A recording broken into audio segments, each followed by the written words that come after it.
All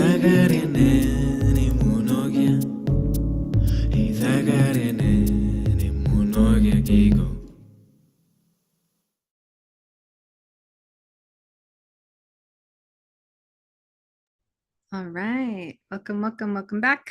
Hope everyone had a good break. Welcome back to Dissolve and Bloom, this revolutionary creative showcase to catalyze planetary and cultural regeneration.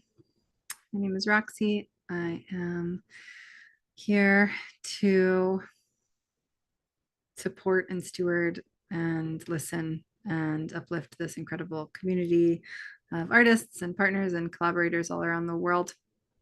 We are here on the Nonstop Vision Train, and next up we are going to I have to just double check what is next. I was too busy wiggling. Okay, so I think what's happening is that I get to intro Rock Ridgway. Whew, what a gift that we get to have Rock up next. So let me just pin my friend Rock here, who's been a part of the Design Science Studio from the beginning. And I'm also going to just welcome Jurgis, because I see Jurgis is online. And he is Hey, Jurgis. Hi, man.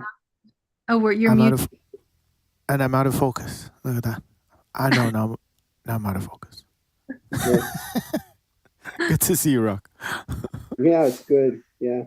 Yeah. Well, you know, Rock is an inventor, carrying on Buckminster Fuller's quest to integrate human creativity with nature. And his main two projects are developing the seed system, the synergistic ecological elemental design, and the transdimensional design strategy. So we will now hear about how to integrate human creativity with nature. And maybe as a segue, since we have Jurgis here, Jurgis, do you want to say any other final words about our friend Rock before we transition, give him the stage? Well, you know, it's very interesting because I would go into the personal, and going into the personal is interesting because it's something that's been developed over the past 4 or 5 years of being in this virtual relationship, of experiencing so much beauty and so much, you know, I would say one thing is the tenacity and this optimism moving forward, but also this very earthly approach to how we tackle problems. And so, again, I find myself not being able to do an introduction on what we do exactly, but more the character and the attitude of the people in the room. And Rock is one of those persons which I could speak so much about in extension. But after I've showered you with praise and saying it's an honor to be in this quest to elevate consciousness and change systems on the planet, I would actually like to hear more about what you're doing currently. So I will desist from continuing. Yeah. Well, listen, I had no plans whatsoever for this meeting. I'm doing a little experiment because you can just turn me on and I can go. But I was thinking about the vision train while Amanda was talking, and I was seeing this these school buses that had solar panels on them on the train that were going from like a town to town, and they would like Ringling Brothers, you know, they had their carts on the trains and they would unload them and they would go and set the circus up. And I was seeing all these school buses turned into like schools of the new age crafts. So like one's wood, one's pottery, one's fabric, one's, you know, just everything you manage. One's computer work, but it's like a school. They're school buses, but they're like a school. And we have the ability to go someplace, set ourselves up, and create a village on the spot. And when we create this village on the spot, we're also leaving behind the ability to recreate itself. And so I was seeing the vision train going around like laying seeds, and the seed is a whole village. And but I really, let me tell everybody what I'm doing. So I've learned how to emulate the way carbon atoms congregate when they make everything. You know, carbon is everything living. And it's just a different shape. That's all it is. And in fact, the whole synergistic thing, it's just a new group of shapes that reflect the way nature's doing it, basically. Okay, so I've taken that. Bucky Fuller said that make the world work for 100% of humanity in the shortest time possible without, help me somebody. Anyway, Ecological offense or the disadvantage of anyone. Okay, thank you. Yeah. So when I was a young kid, I was thinking about how we fix the world. We're young, we think we can do anything. And Bucky Fuller, I encountered him when I was real young, and what he did is he gave me a model of the way energy creates everything, and then I began applying it to everything I get my hands on, and I discovered like this whole new world that was hiding in these shapes. And so what I'm seeing is that we're going to take the indigenous crafts, building and the modern crafts, and we're going to make a transition by going from the box to the crystal, and the rules change. Suddenly we can do so much more with so less, and the stuff that we create is so much stronger and than the traditional thing. And listen, I'm not timing this, so you can tell me when to stop. I'm good about abrupt. Let's see. Anything? Where are we at? Any questions? Anybody got any questions? What I'm doing now, I'm making a pirate ship for a Renaissance fair down near Austin that's made out of a bunch of sails, and I'm making these enormous sails, and it's kind of like a tensegrity. Gives the illusion that the audience is in the boat. It's got a mast and everything. Anyway, that's what I'm doing at the moment. So anyway, if we had this train, and these are like these school buses can either be used like for a crafting factory, or it can be used as a school, so that we could round them up, set up a big structure in between, and every time the vision train goes, does its gig, it leaves behind a seed of replication, and it'll go quick. I mean, people want it. How much time do I got? Rock, you have, about 8 or 9 minutes more. And I wonder, Jurgis, would you be down to ask Rock some questions? What do you think? Yeah, please. Yeah. I have a quick question for Rox. Shoot, Mark. Yeah, you talked about the seed project, and seed keeps coming. Okay. Okay. Yeah. So imagine that you've got like a dozen things. Right now we've got like millions of things, and we're destroying the planet with all these millions of things we're creating.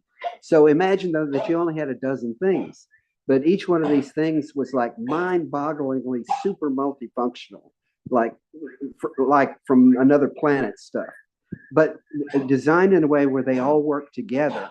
So you have like a chameleon is one of them. It's a garment that you can use like 50 different ways.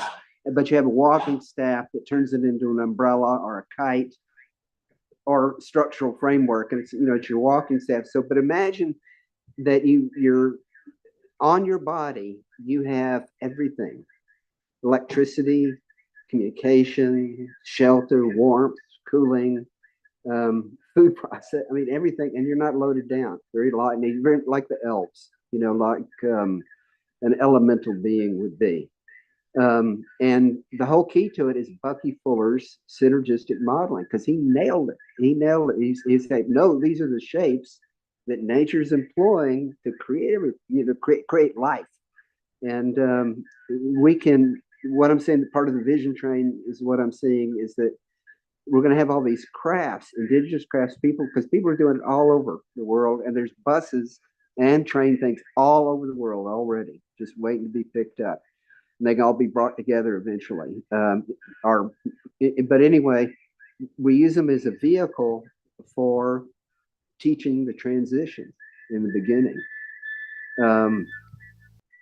And I'm right now, I'm right now trying to land. I'm not going to do this Renaissance fair because I realize I've got to communicate and get these ideas out there so people can, because I know there's a lot of people want to participate. And I apologize in the future, but nature's doing it. Nature, and the whole key to it are these patterns that the atoms make when they congregate to create life forms. And it's just a few. Yes, go for it. Rock, let me ask you a question. I know Okay. that I mean, most of the people here are multifunctional artists, polymaths of sorts, right? And when Yep. we realize that we were working on systems change, you start changing one thing, then you have to change another thing. And then, I mean, for example, me, I'm a musician, but then I said, no, I'm more of a troubadour, but I have to also work with sound engineering and production and this and that. And then you start expanding this thing. But let me ask you very simply, so the people who don't know you in the group can get just a real good feeling for how and why to access you. And the question is, who are you to other people? What what tool are you in this regenerative re-evolution toolkit? And when should Oh, they if I say reach it, I'll for get in you? trouble. Yeah, yeah. No, Get in trouble. I'll say it. I feel like I'm a sperm, um, giving it to the planet the information for us. Buggy said, "Make the world work for humanity," and I kind of thought everything, but then I realized that no, we're the ones that are screwing up. We're the ones that need to get in line with the plant. The animals are great. They're doing they're what we need to do what they're doing. To a certain degree, we got to create as we're created. Um, but I'm seeing the vision train. There's trains in Europe. We can be dropping these seeds all over the planet, self-replicating villages, and let's do it. Let's do it. So you would say Anyway, people should reach out to you when their project needs fertilization or something like this. it needs fertilization. Yeah, I'll tell you honestly. If we can keep me with an endless supply of things to cut up and to put back together for the rest of my life, that's where you'll be able to squeeze the best bang out of my life. So that I'm always creating.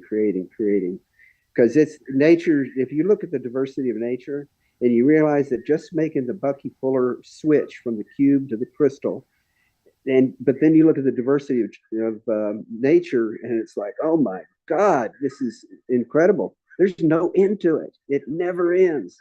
It's evolution is just a creative. It's something for creation to do, and we can enter into a conscious unity with nature's um, creativity with Bucky Fuller thing, and that's why I think this vision train has a way to bring all these different crafts together and then share Bucky's modeling, and that's going to do it. They'll be able to preserve the old cultures, but bring it into the future, bring it all into the future. And it's just a different. It's not a different set of shapes. It's a bigger set of shapes. I'll just say it that way. So, Rock, Bucky talked about making himself guinea pig bee and to take himself and put himself into the life that he imagined and work towards all humanity, towards the betterment of the planet. And I know a few people in the design science studio, actually many of them, but you, my friend, are guinea pig bee for yourself. And I want to thank you for all that you do. no thanks. Well, Rock, it's it's very a crazy ride, I'll tell you. We're all in it together, and I see a great. It's going to be hardest here at the first because we're having to do all the setup. But once the machinery's in place, it's playtime. It's once the basic life support's being ecologically taken care of, the only thing is left is for us to develop our creativity, to our, fuck off, whatever. But right now we have the money right now is, it's like slavery is really what it is. And we don't have to have it. Nature is so efficient. It's so efficient. You get, instead of having 3 dimensions, you get 6, yeah. Rock, Yes. let me ask you the last question, and we'll segue onto Suparna. I love this idea of creative fertilization, and very often, and especially in this group, I realize that there's people who hold pieces of the puzzle that we don't possess. Almost, and if we're talking about, bringing these different talents and different skills, for me, it's almost this beautiful thing where it's like 2 artistic creative DNAs match to create something new in the spirit of co-creation. Let me ask you, what kind of artistic creative profile, what kind of regeneissance, I don't know, regenerative person DNA profile gets you excited, or are you looking to expand with and to search for new projects? You know what? I'll tell you, really, we need some pioneers. I mean, we're pioneers right now, and we got to create the model, but we also got to do the song and dance, because we got to tell the story, and the idea about, backcasting a movie about how we got there is, I think, brilliant. And, and all of us, we just,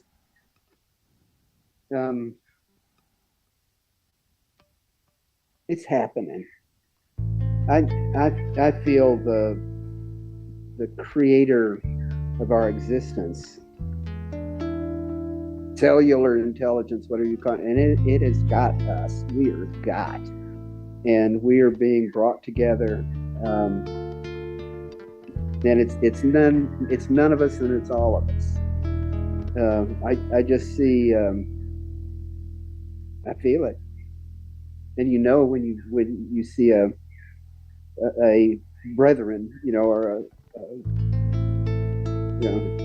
anyway. Birds of a feather flock together. Yeah. Birds of a feather flock together.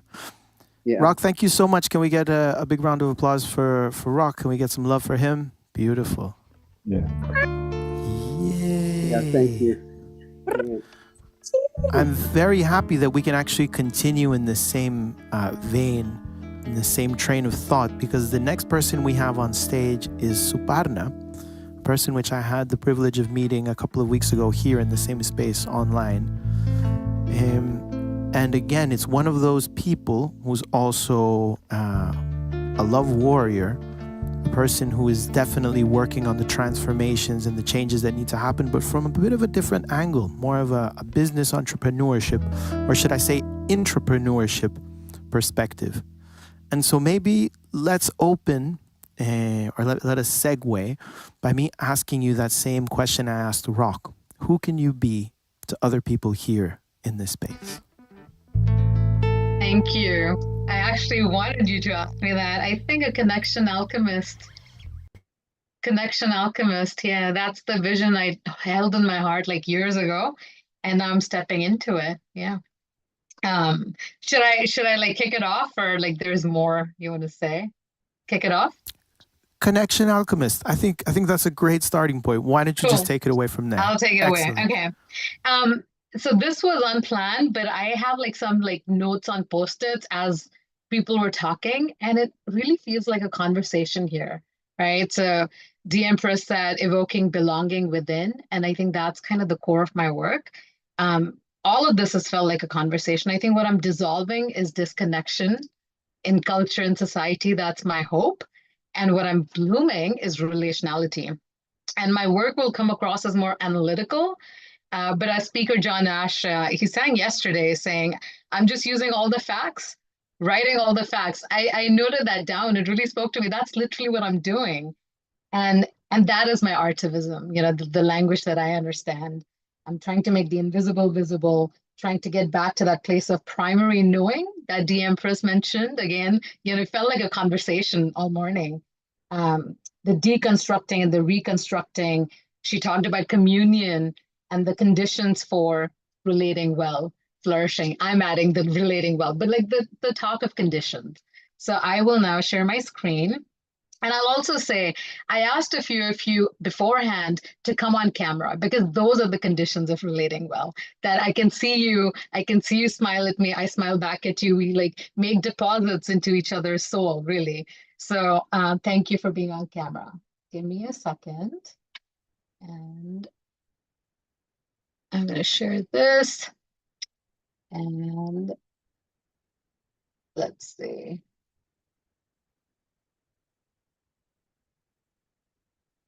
And my apologies, I have to hide my face. That's also the condition of relating well. Who wants to see their face while they're talking to others? But for whatever reason, I'm pinned here. Okay. All right, so here we go.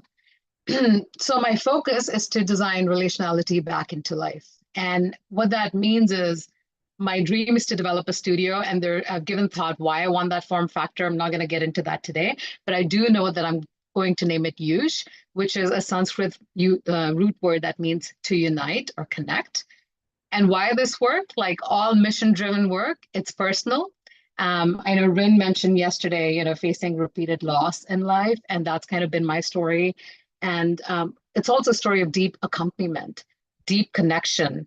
And so, I've kind of seen this issue of disconnection from both lenses, the lens of accompaniment and loss. I've also lived and worked across cultures, so I've seen this play out very differently in different spaces. And I've worked in big companies and big tech. And so I understand our blind spots, and I also have empathy. I have empathy for the people building these spaces without realizing how it's impacting culture. How I see the challenge of disconnection, I think it's the root cause of a lot of our chronic issues of our time, whether it's loneliness or addiction. I can throw a lot of data points. I mean, they're all over media, but I think I don't have to because it's deeply felt. We've all felt it. We've all felt disconnection. We've all felt, connection as well, right? In our bodies and our lives. And it's diffused in the everyday mundane. I think that's why it's so insidious. It's embedded everywhere we look. There's no one clear through line. It's in how we relate to ourselves. So after a long work day, we may, well, maybe not people here that are like maybe connected to self, but in general, my peers, they find ourselves kind of binge watching Netflix 3 hours straight after a long work day instead of sleeping.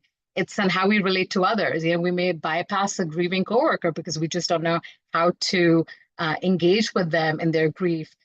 We get pulled into notifications when somebody we love is sitting right next to us, wanting our attention, right? We're decompressing in ways that are kind of seeding that disconnection in those micro moments.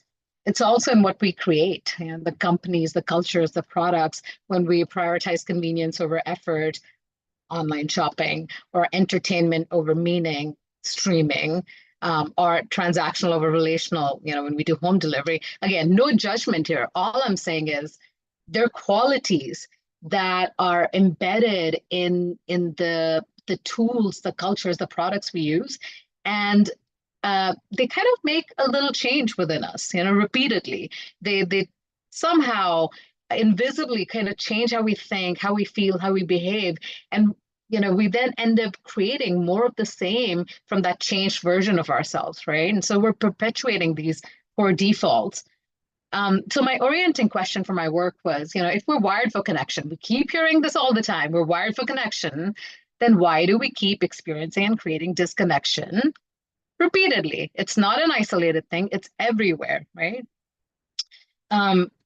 And I started this work initially, and I'm like way past this now. There really has been a process of emergence, but I came to it with a very product-centric approach. I had some ideas and I wanted to test out. And so I started off with customer discovery sessions. I did 33 deep dives with people across 10 countries, diverse cultures, lifestyles, worldviews. I did 56 product deep dives, like literally tech products where the stated value was connecting people across different areas of our life. And really my big realization in that was the relational table is set before we even show up to relate.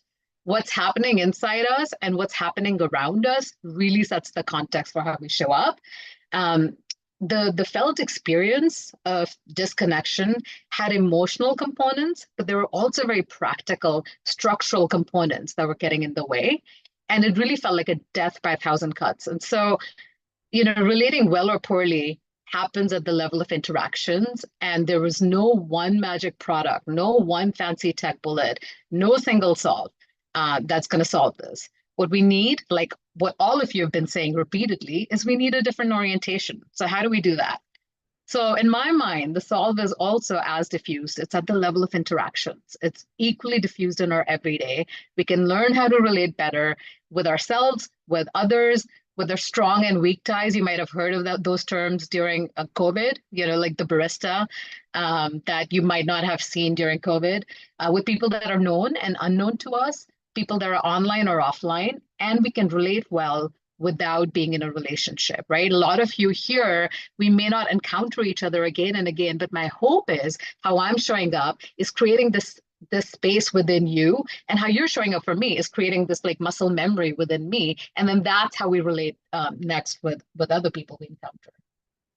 So the solve is, in my mind, again, we have astounding knowledge on how to relate well, why we do certain things, how we can do them better. All of this knowledge is really available to us, but it's embedded across different disciplines. Yeah. And so how do we consolidate this knowledge? How do we make this actionable? We've done this before. Like when we talk about good health, we know the building blocks of good health, sleep, nutrition, movement, stress management. They're the same, whether you live in Norway or Mexico, right? It's just contextual. Like you may eat differently with whatever's available locally. You may move differently based on topography or your age or whatever it is. But those building blocks are modular, they're repeatable, they're actionable, they're the same across the globe. We can make this information adaptable, right? We can, like I said, you can use the same knowledge across cultures. With the work I want to do, I want to make sure that it's applicable across individuals and organizations, because there are all these like different scales of relating. And also that's invitational for business as usual. There can't be a moral high ground here if we want change, because business, whether we like it or not, is a big determinant, big factor in the products we see out in the world, with the services we see out in the world. And then how do we make this information iterative? So there's no one point of arrival. It's not like, oh, now we've learned and we're good here. This is how we're going to coast for the rest of our days. No, it's iterative. You learn, you apply the skill, then you learn again in application. And so there's this like loop of like skill and emotional capacity that we need to keep building. And this is really what I'm working towards. Kind of a modular framework that like bridges this academic knowledge, the theory and practice. And I think like Em mentioned that as well, right? Like the experience of like the nightclub, like people are having that physical experience versus like all that info in research papers. And so the other thing I want to say is it's a framework, which is a lens for deeper inquiry. It's not a model of the world, it's a framework. And so there's a difference in that you can play with it. It offers flexibility, like I said, and we have actually examples of success. And so the best way to build something is to see, hey, what else has been successful? And the two examples that come to mind, at least from my world that I operate in, is this thing called the business model canvas that all companies have been using for the past 10, 15 years since it was, since people came up with it. And it's a really thoughtful way of like building out the building blocks of a business. And then of course the IDEO, gosh, I'm totally blanking out. What? Human-centered design. There you go. IDEO is human-centered design, right? That's a big framework that's used across the world in many different ways. I won't go deep into my framework, but what I will say is I'm still working on it. But the three levels, the three layers that are coming up for me repeatedly, and it's really cool because these are the layers that I keep hearing in DSS as well, said different ways. There's the internal layer, which is, the level of kind of the individual, the micro, the physical, the psychological, spiritual, which is our level of responses and reactions. So think about it as the space within. And so again, I'm not going to go into all the disciplines I'm pulling from, but they're like a bunch of disciplines that talk about what it takes to build that space within, with integrity, so you can like show up more constituted. Then there's the relational. Now, this is the space of the interactions. I would say this is the space between, right? The dyads, the groups, the level of interactions. This is our playground. This is where we learn and learn from each other. And then the third is the contextual, the environmental. So this is the macro, the institutions, the cultures we develop, which we talked about a whole lot. It's the level of structures. So think about it as a space around. And you'll see I'm like referencing different disciplines across all these different domains. But really, to simplify, there are really two lenses. We're looking at these three layers, but we're looking at it from a scientific lens, and we're looking at it from a philosophical lens. That's really what it is. We're saying, hey, what does science tell us about what's happening within our bodies, or what's happening, like how do we relate well between two people, or within a group, or how do you create structures that enable relationality, right? There's a science around it across what is like biology, cognitive science, systems thinking, social sciences, organization design, architecture, all of that, right? Then there's the philosophical. And the wisdom traditions, we talked about indigenous thinking and learning and language, all of that, and it's peppered across the world. The same threads keep showing up repeatedly. Also practices like nonviolent communication, right? And that's like a philosophical, but also practiced scientific approach. So it's interesting that we have a lot of this information. So those are the two, I would say, like broad perspectives. Lots more to it, as you can imagine, but to both perspectives, the scientific and the philosophical, agree on two big things. Ask me in a few months, maybe there are like other things that come up, but these are two things that I think. One is integration across all these layers, right? You can't have just let's reference back to like physical health. You can't just like sleep really well and think, oh, you're healthy. You're gonna like do all the things, right? You need all those building blocks, but also they keep changing. So there's a feedback loop between all these different building blocks, and they're always in movement. And so they're within each building block, there's a dynamic balance. We talked about polarity. I think there was referenced with a different language earlier, but there's a polarity of needs, and you can overdo a good thing. So you kind of need independence. Let's talk about like, relating well. You need independence, you need interdependence, you need both. You can't over-index on one. We need listening and we need expression. You need both. We need stability and growth. Now, like look at biomimicry, right? I can like go on and on, but you get the point. You need both poles, and there's a dynamic balance where health happens. And what this way of thinking also does is it solves for that felt experience that I referenced earlier. Remember when I said people had this emotional experience and a practical experience of disconnection? When you start solving at these three layers, you actually start addressing those practical things that create this disconnection at the emotional and the practical level. So the next steps for my work are I want to complete this V1 framework. I think a huge gift in DSS for me personally has been, it's never going to be perfect, but you get to do it, right? It's like everybody's like learning in motion, and I feel comfortable that I have enough, because this is not my background. This is like completely self-taught. I came from a business background. Like all of this is new to me. I learned in the last couple of years. And so there's a holding back that happens, that you're like, oh, I don't know enough. And what I'm doing now is I think I have enough to pull it all together. And the second thing is I want to test in real world scenarios. And so already I've been doing a lot of like work around field building and finding other people that are thinking about relational health, relational design, maybe using different language. And there are a bunch of nonprofits that I'm partnering with, but also like community health organizations. That's really where most of the work is happening. And then hopefully I'll bring it back to business. So I have a few potential MVP testers. The Foundation for Social Connection in the US is a nonprofit based out of DC, and they're doing a lot of work. I don't know if you know the work of Vivek Murthy, our Surgeon General. And so like all of that wisdom is coming kind of, I think, into policy work as well. And then you can imagine, like I have a few practical examples of businesses like a humane burn care clinic that I want to test with. So I'll stop there.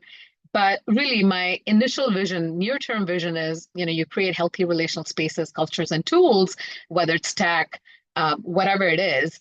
But the long term really is to leave better defaults for future generations. I mean, for me, I have a decades-long perspective on this.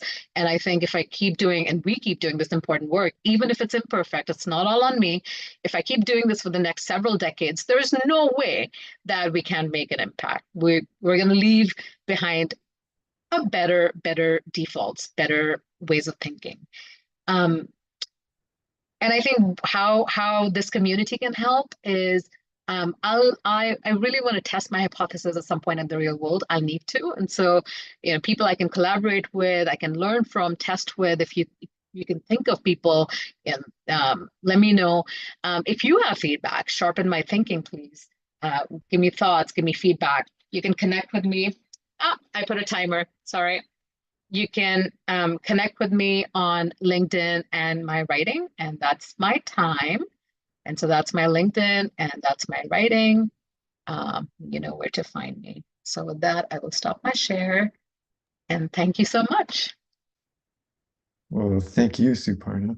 There was a lot in there. And I'm just wondering how we can digest all of that. And I imagine with the rest of the salons coming up and how you'll evolve what you're doing will bring us to more understanding into the depth of your work.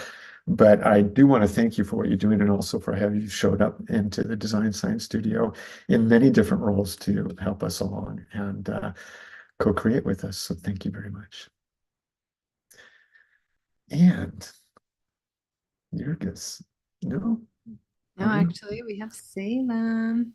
Yeah. Salem's gonna do our next intro. Salem is No, wait. Sorry, Salem's not presenting. Salem's gonna do the next intro. She's doing the next intro, and I'm out of here. Thank you. Good talk. Alrighty, give me just a moment. I'm gonna pull up this document. All right, so next we have Stephen Bao. Stephen is, a designer who is working on exploring the evolution of design from physical artifacts, entropy machines, to living systems, syntropic organisms. The questions that we will be exploring with Stephen are, what if qualia are the inner essence and the quanta are the outer expression of reality? A shift in perspective might help to change everything. We might call that change a qualis social revolution. Awesome. Thank you so much, Salem. So I have a pretty informal conversation planned here. Essentially, what I've been doing for a little while is exploring this idea of how, as a designer, am I able to shift the way we think about design and what design is for. And I come from the perspective of having worked as a design mentor, helping user experience designers get into the industry of design. And so in that process, I was recognizing that the tools that we're using to teach design are probably not fit for purpose if the purpose is to create a world that works for all of life. What I've been noticing is that the models that we're using are very human-centric. and they're very much also focused on what creates a viable business. So those two factors seem to leave out so much about what the world needs and what needs to be designed in the world. And so if that's the way we're training designers, then we're way behind where we need to be. And so shifting the focus from big data, even AI, all the things that we can quantify are just actually creating such a small myopic view of the world that we need to actually shift everything and reimagine how can we widen our horizons so that we can see a really expansive view of the possibilities of imagination and how we as designers are really taking our imaginations and bringing that imagination into reality. But when we have such a narrow scope of work within the corporate environment, then already, as maybe Suparna has already mentioned something like this about the table's already been set. So how do we then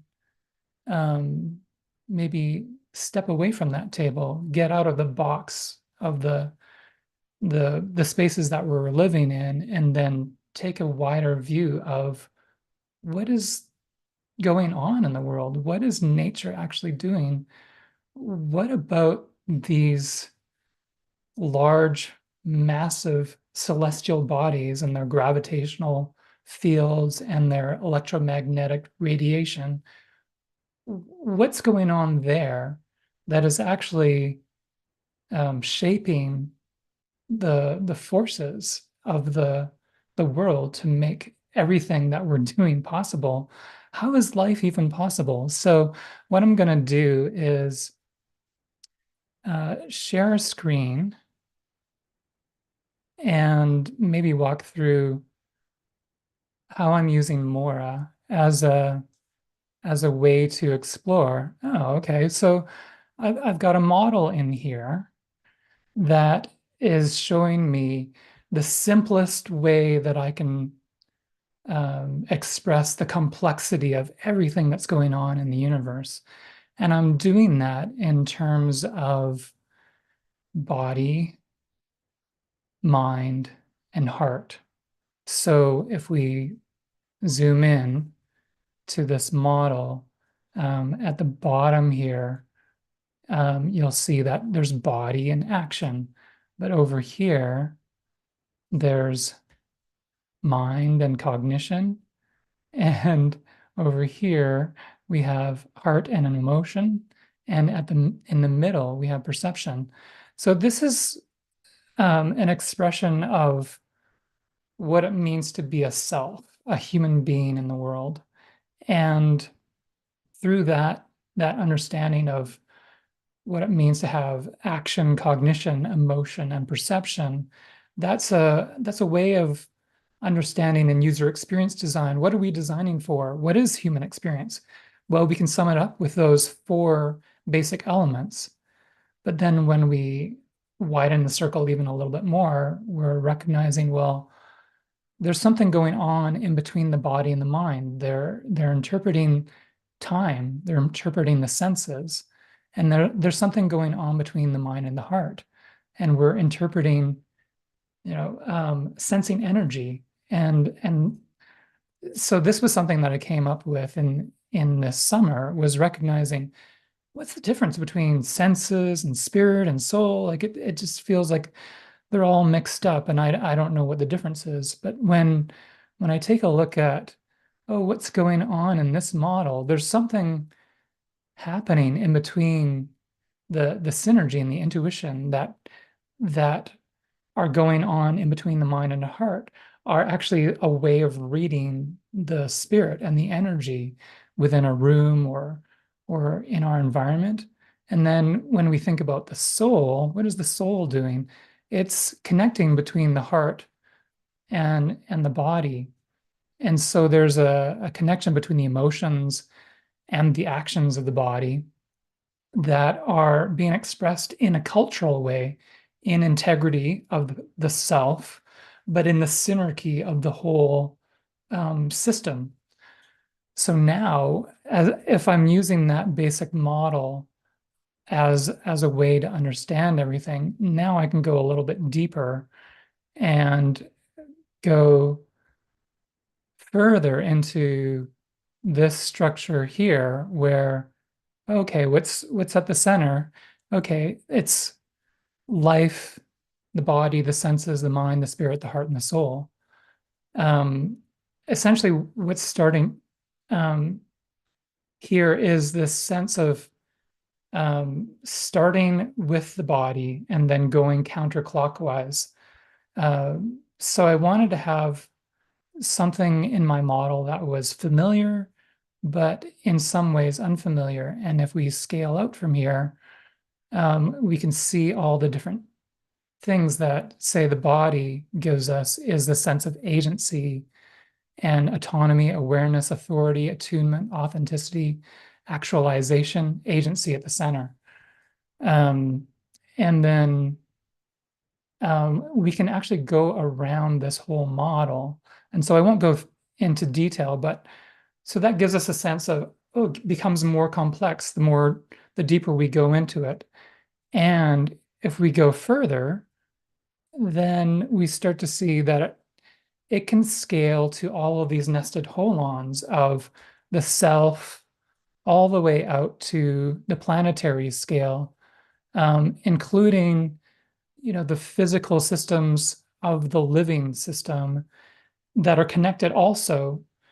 It's all aligned to what's going on within our bodies. And so when starting to see these patterns at the planetary level, now we get to see how things are happening at the solar system level. So I have everything sort of lined up here. This is a sine wave showing the lunar cycles and the orbit of the Earth as it's going around the sun. So it looks like an eye. It's really interesting. An eye in reverse, where now if we go into it, we can actually see what I've worked on for the Buckminster Fuller Institute. It's kind of a circle of life, and it's an animation. I see I've got it upside down. But it creates the logo for the Buckminster Fuller Institute, and they're celebrating their 40th anniversary. So that's where I'm going to end my little presentation. You can explore this further, and I hope that was within time. Stephen, always good to be in the same space with you. Let me ask you a quick question before we transition. What is the best access point? What is the opening narrative? What is the opening line into this world of synesthetic, interdimensional cognition understanding? Right. How do you enter it? What's the access point? Well, so this has been something that actually grew out of dance, out of the embodiment of what does it mean to be a whole human being. And there was a dance studio that I was working with to just before the pandemic. So they actually had to shut down everything during the pandemic. And so that project kind of went away, but I continued the project into the design science studio. And I continued to ask that question. If we're designing for a whole human being, what does a whole human being look like? How are we designing for life? And the major shift that's happening here is, what's the difference between human-centered design and life-centered design? And this is the model that I came up with over these last few years, is it's trying to map out that complexity of what life is, and then bring it down to, oh, it's that tetrahedral shape. That's a couple tetrahedrons mixed with each other, and it connects with what Bucky was talking about. And so the starting point for me is actually like, how would invite my grandchild into this experience of this is what life is like. And starting really simple and then having a way to go really, really complex over time. That's so beautiful. It's so beautiful because it's interesting when we have yet to find good words or enough expression to what we want to pivot into.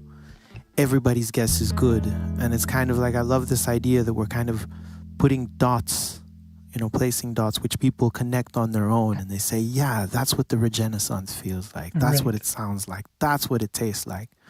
And you're definitely one of the people contributing the most thoughts that at least I've interacted with over the past couple of years. So thank you so much for that. Sure. If I could sum it up, it would just be like, what does love look like? That's it. What does it sound like? What does it taste like? Yeah. What is it? Yeah, exactly. How do you create It's expressions? the full embodied experience of love. That's very beautiful. Well, I'm fortunate enough to have the next 10 minutes with this lovely group of human beings. Can we get a lot of love for Stephen? Yes, let's get a lot of love for Stephen. Amazing. Yay. I'd like to continue along those lines. I've been working here on Ibiza for the past couple of years, prototyping a new form of gathering, a new musical genre. We have been working with regenerative farms and other forward-thinking individuals and organizations, asking ourselves the question, if we're pivoting into new reality, one that is irresistible, one that is absolutely delicious, one that we wish to co-inhabit, but also to propel future generations into, what does it sound like? What does it taste like? What does it feel like? If we're deep in regenerative agriculture and other forms of regenerative expression, how do we gather? How do we celebrate? What kind of music are we listening to? How do we dance? How do we celebrate? And more importantly, how do we commune? And so the idea, if you create an irresistible vision of that future, if you place those dots, someone else will come and connect them. Ladies and gentlemen, I've got 10 minutes with you, and I would like to share a little bit of that vision. I'd like to, more than share it, I'd like to invite you to pitch into it. And before we begin, I would like to share a fragment of a song just to set the tone, just so we know we are all on the same page, writing poetry that reminds us of home, a place that we aspire yet to be. We aspire and strive to be. But how do we know? How do we know? How do we know that these seeds were planting? How do we know? How do we know? How do we know that these seeds were planting? Will grow. How do we know that they'll grow? That they'll grow, will grow, grow, grow, grow, grow. If we are animate soil, if we are fruit of the earth, if we are nature in flesh, spirals of death and rebirth,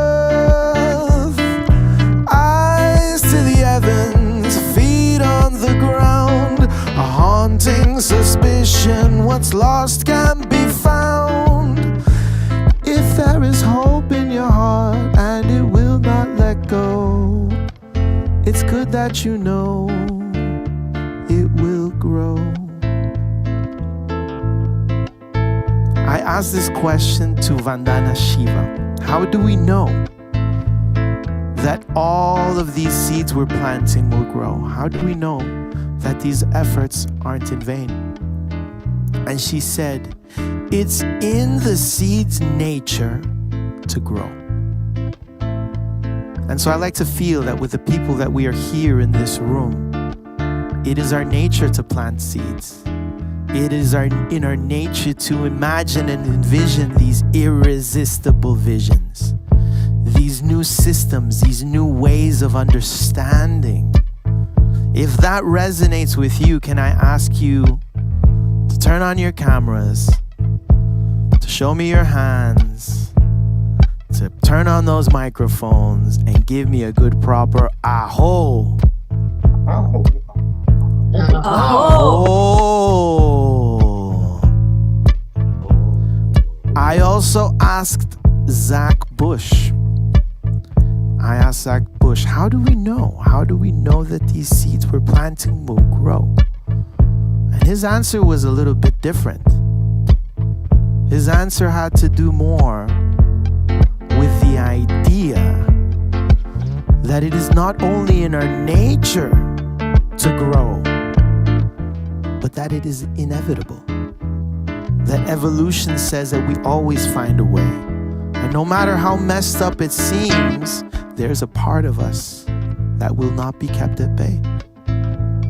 And that's why every time I'm in this space, I feel so comforting to know that I'm not a lone crazy person, with crazy ideas. Because in this room, there's at least, I don't know how many of you whose ideas are even crazier than mine.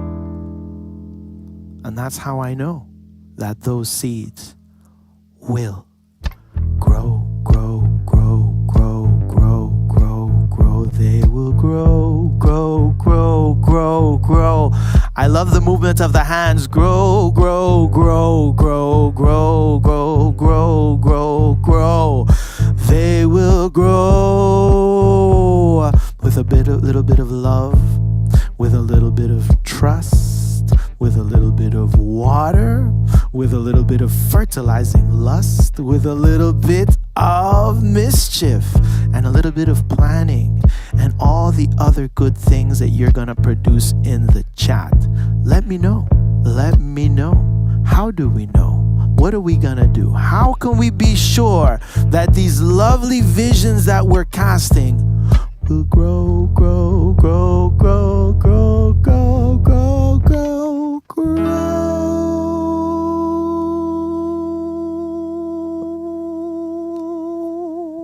What have we got? Come on, people. Feed the chat. Or share by unmuting. How do we know? It's a nice Sir? to be with you. Yeah, I'm feeling these story seeds we've been.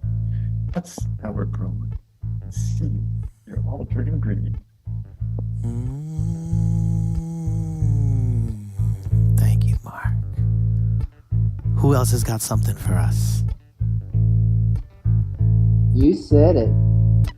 It's in its nature. It's in our nature. Who else has got something for us?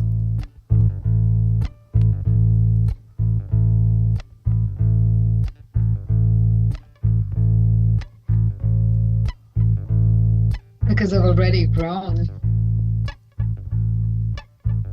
Because we've already got roots. And we've got budding little branches and even a couple of fruits.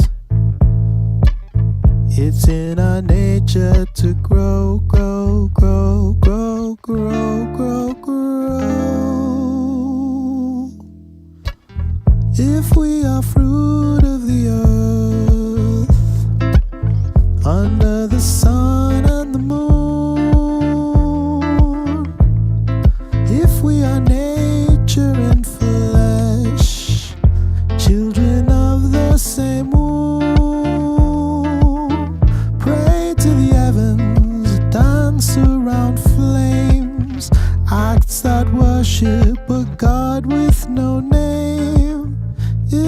is hope in your heart, know that you're not alone. Those seeds, that budding energy will grow. And I'd like to hear it from you. It will grow. It will grow. Will grow, grow, grow, grow,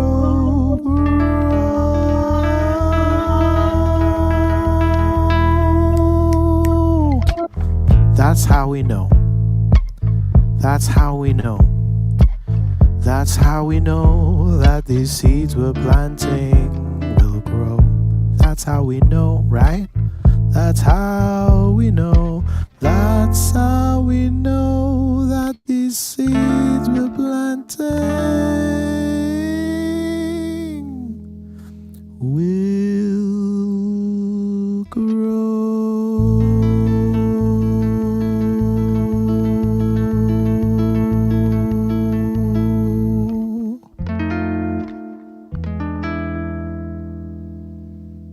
Lovely.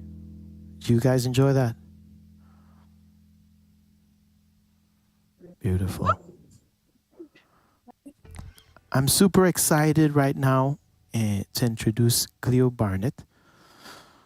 I don't believe we've met Cleo yet. Or have we met Cleo? I don't think so. I do know that you work with communities. And I do know I read a little bit about your profile. And I'm excited to be sharing this space with you. And how are you feeling today?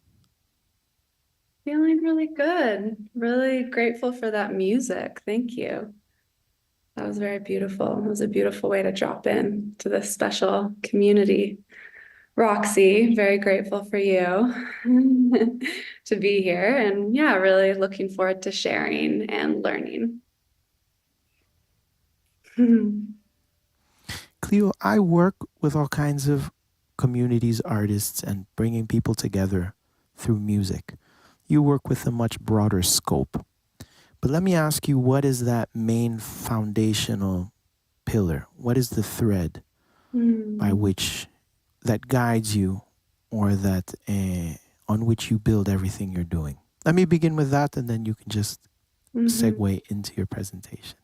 Yeah, I would say the thread that guides me is creating experiences for people to tap into their authentic truth. Yeah. Beautiful. Yeah. Tell us a little bit more about yourself, and I leave the stage to you. Okay.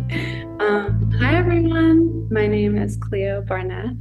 I go by she, her pronouns. I am the executive director of a nonprofit organization called Amplifier. I'm just going to share my screen now. Or does someone else do that for me? It's a question. Share screen. Here we go. Great. Yeah. And so we are a nonprofit organization that builds media experiments to amplify social movements. We really believe in the power of uplifting voices that have been systematically erased from mainstream media and bringing those voices out into public spaces to shift consciousness on a mass scale. Your slideshow is not showing yet, just by the way. It just, Okay, it says my screen is paused. yeah, maybe click the play button or reshare. It shows slideshow.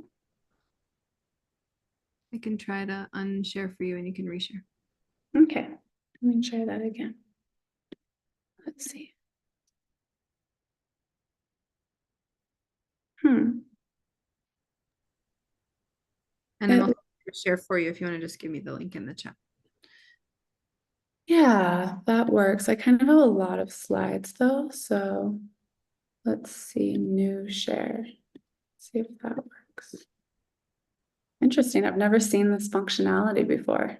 Sometimes it does this if you haven't updated, and they like to update Zoom all the time. Okay.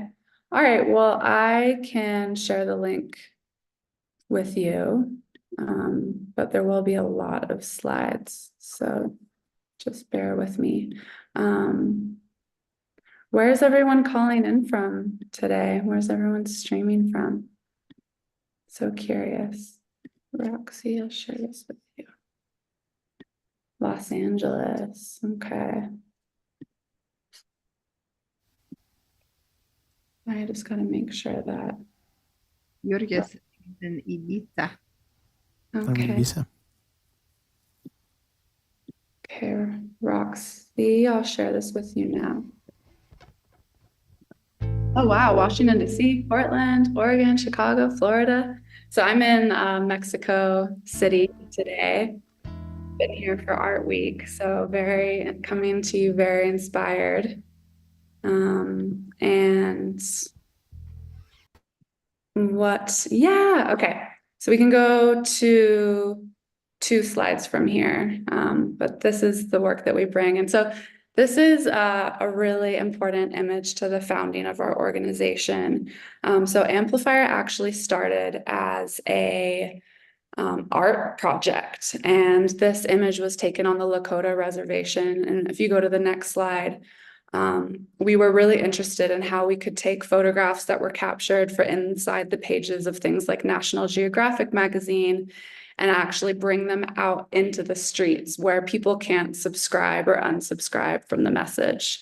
So on the next slide, you'll see that this artwork, that was the original photograph. And then we worked with the Lakota people to come up with the slogans for the artworks.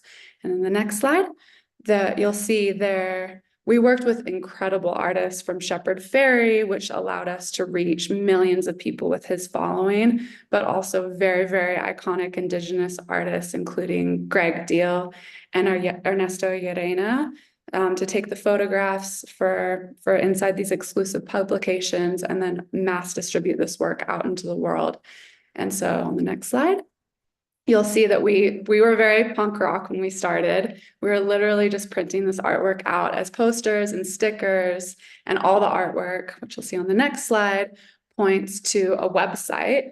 And on this website, you were able to download the artwork. So the idea was really to democratize artwork. On the next slide, you'll see people started bringing this artwork out to road blockades.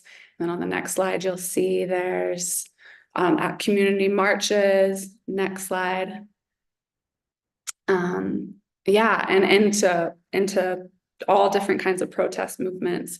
And so we knew that this formula was really powerful about working with communities to create beautiful visual artwork that allowed them to kind of tap into popular culture. And on the next slide, we started reaching out to all of these amazing artists in our community. This is from Ernesto Llerena, and asking them, what messages do you want to share with your communities? What movements do you care about? So we started working with immigration reform movements. The next slide, climate justice movements. This artwork was from Josh McPhee, and then criminal justice reform movements. It's okay, you can keep going. And then our formula was really the same. So we took these powerful graphics, and then on the next slide, you'll see we brought these artworks out into public spaces.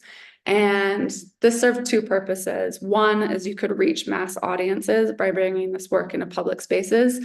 But 2, because all of this artwork was available as free high-resolution downloads on our website, it was the perfect plausible deniability, because technically anyone could print this artwork out since it was freely available online.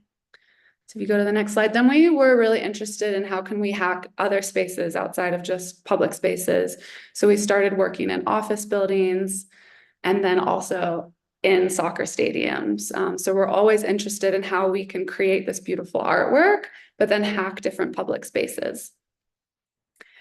And the biggest thing with us as an organization is we're really only as powerful as our movement partners. So we really see ourselves in this ecosystem as back end support to front end movement leaders.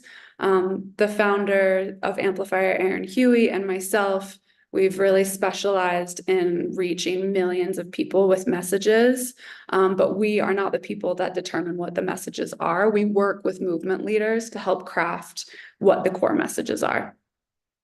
And so I wanted to share with you all like a case study that very specifically goes into our design approach. So we come from a human-centered design background, and I don't know if anyone has seen this artwork. This was a campaign that we were operating out of a backyard in Seattle when we launched this campaign, and we kind of had no idea how successful it was going to be, but many people don't know the story behind how the artwork was created. So this artwork was created 100% in community. The day that Trump got elected, we started gathering communities all across the country. And it was people like you all. It was poets, musicians, thought leaders, journalists, folks that worked in government, folks that worked in the private sector. And we asked everyone the question, what would you want to say about the values of the United States when you know the whole world is going to be watching? Go to the next slide, and the next slide as well. So that was the prompt. And together as a group, we landed on the idea of we the people. And the idea was to really reclaim this language that excluded many people. If you go to the next slide, and pair it with unassailable phrases that couldn't be pegged to a political party or side, but really phrases that connected us. So we the people defend dignity, are greater than fear, and protect each other. And so we ended up hiring poets and photographers from the communities that we wanted to represent in the artwork. And we asked them to go out in the community and photograph their loved ones, their friends, their neighbors. And we got hundreds of photographs. And from all of those photographs, these are the 3 photographs of real life people who became the icons in these artworks. And our distribution technique, which is something we're always thinking about, was pretty simple. We were like, okay, let's get a van, let's fill it with artwork, and then let's go to Washington, D.C. and pass the artwork out in the streets. But the challenge we had was that Trump was actually the first president in US history to ban protest signs from the inauguration. This is what we were being told. And so we're like, okay, well, we only had 2 months to put this all together. And I remember it was during Christmas. So we had to pivot quite quickly. We came up with a new idea. And that was based around the concept that we could take out a full-page ad in the Washington Post.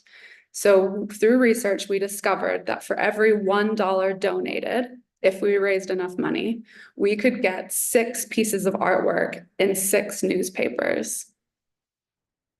And so we launched a Kickstarter campaign because we certainly did not have the funding to do this. And within 8 days, we ended up raising over $1.3 million. And the thing that we're most proud of is we actually broke Kickstarter history for the most individual donors for an arts Kickstarter. It was like over 38,000 people individually donated to this Kickstarter. And so with the support of our community, we were able to take out full-page ads in the Washington Post and USA Today and the New York Times with the extra resources that were raised in the Kickstarter. And so with the support of our community, we ended up seeing, if you go to the next slide, so many people did our hack. So it was basically, the story was go to your local newspaper stand, get a newspaper, roll it up, and then sneak it into the inauguration. And so we hacked the inauguration. And then the thing that was so inspiring was we started seeing this artwork printed out in countries all around the world. Our website was literally crashing. We had millions of people viewing our site every day, downloading this artwork. And we had artwork in Brazil. And you can go to the next slide. This is the free downloads. But it was like Brazil, New Zealand, Argentina, and the women's marches all around the world. We started seeing this work. People made dresses, people made stamps, people projected the artwork onto the sides of buildings. People even got tattooed, I believe. Yeah, people even got tattooed with this artwork. So it was really an incredible testament to the power of open source artwork and what happens when people, take these messages and make it their own. And so what happened next, I think, is testament to the ethos of our organization. We're always looking to respond to the needs of our community. And if you go to the next slide, you'll see that we started seeing this artwork popping up in classrooms all across the country, which was really, really beautiful and really unexpected. But the challenge that we were running across is teachers were reaching out to us saying, this artwork is so beautiful, but it's sparking conversations in the classroom that our teachers aren't equipped to talk about, because just because you're a teacher doesn't mean that you're a social justice organizer. And so what we did with the extra money raised from the Kickstarter campaign, go to the next slide. You can go to the next slide, even though there's a powerful story there. We started the Education Amplifier program. And this was just very grassroots. We put an open call out on our social media asking educators to sign up to the program. And when they signed up, we would send them free artwork. And then we would also send them lesson plans in response to current events. And wow, it's even wild for me to look at this map, but over the last, I believe, 4 years, we've built one of the largest networks of educators committed to amplifying progressive movements in their classrooms. We can currently reach over 20,000 educators, which is estimated around over 1 million students in every single state across the US. And every year we send them free artwork and lesson plans that go with each of the artworks. So this is an example of one of the lesson plans, and we'll typically hire young leaders to help us create the lesson plan. So this lesson plan is actually how to draft and pass your own laws. And I think one really powerful stat is, I'm sure for any of you listening who work in social justice or art and culture, it's really challenging to measure the impact of the work. But through our education network, we're able to survey educators kind of before and at the end of each school year. And 70% of educators who took our most recent survey reported that bullying was decreased in their classrooms after our artwork was on the walls for a year. And so, looking ahead, as we continue to witness how powerful art is at shifting culture and as this powerful compass in the world, we're seeing that art illustrates a very clear picture of the changes that we want to see in the world. And we can create the cultural conditions when we bring artwork out into public spaces for structural change and public policy to follow. I remember when someone put this meme on Instagram, and I was so blown away that, 1 year after this artwork became part of the consciousness of the people in the US, that we had the most diverse group of people elected during the midterm elections. So this was very powerful to me. We truly live in a world that wants you to feel small and wants you to feel overwhelmed into inaction. But the truth is, your actions are powerful and they deeply matter. And as my favorite, the late science fiction writer Octavia Butler says in her book, The Parable Series, whether actively or passively, each one of us are birthing the world to come. And so I ask each of you that are tuning in today or listening in the future to ask yourself the question, how are you harnessing your passions and your values to shape the world to come? And that's all from me. Thank you so much.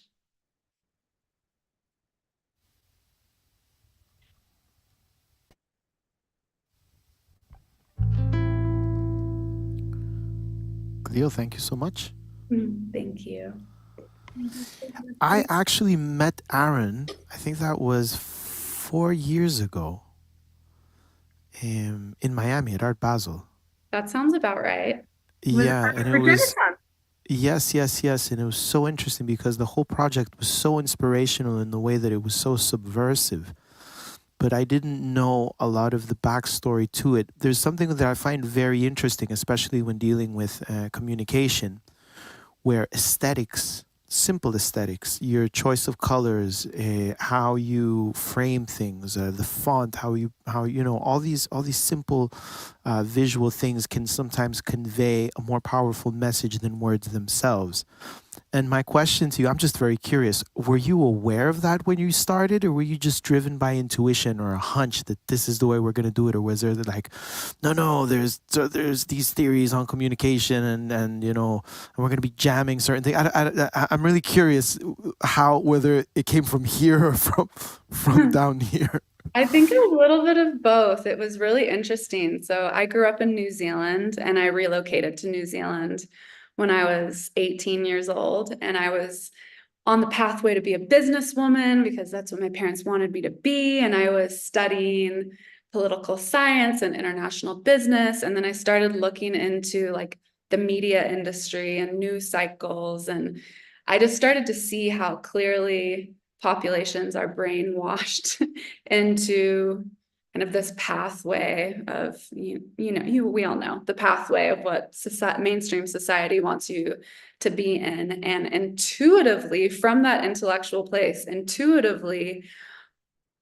I was like, I want to start curating public art. And it really came out of nowhere. And my family was like, what are you talking about? Like, you've never even been to an art show.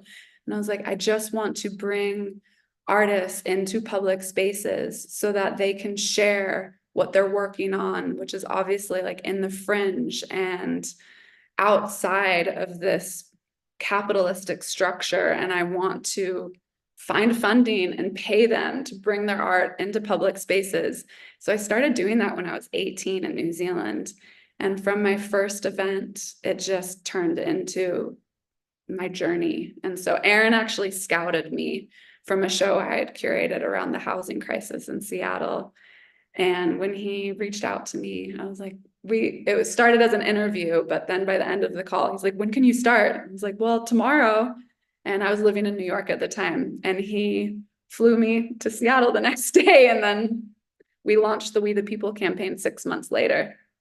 So definitely intuition, and also an intellectual analysis of the systems in which we operate within, and a desire to create artwork that can help people break out of that system and tap into their heart and dream beyond what is possible.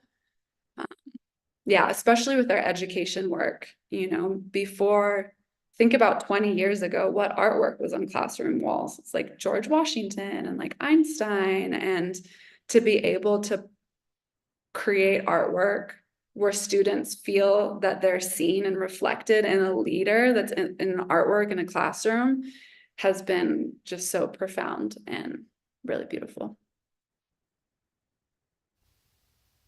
That's so beautiful.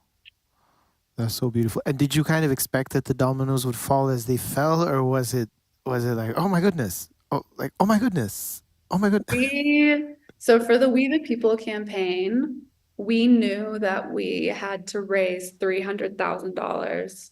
So get this, for a one-page ad in the Washington Post for one day at a nonprofit discount rate, it's $90,000.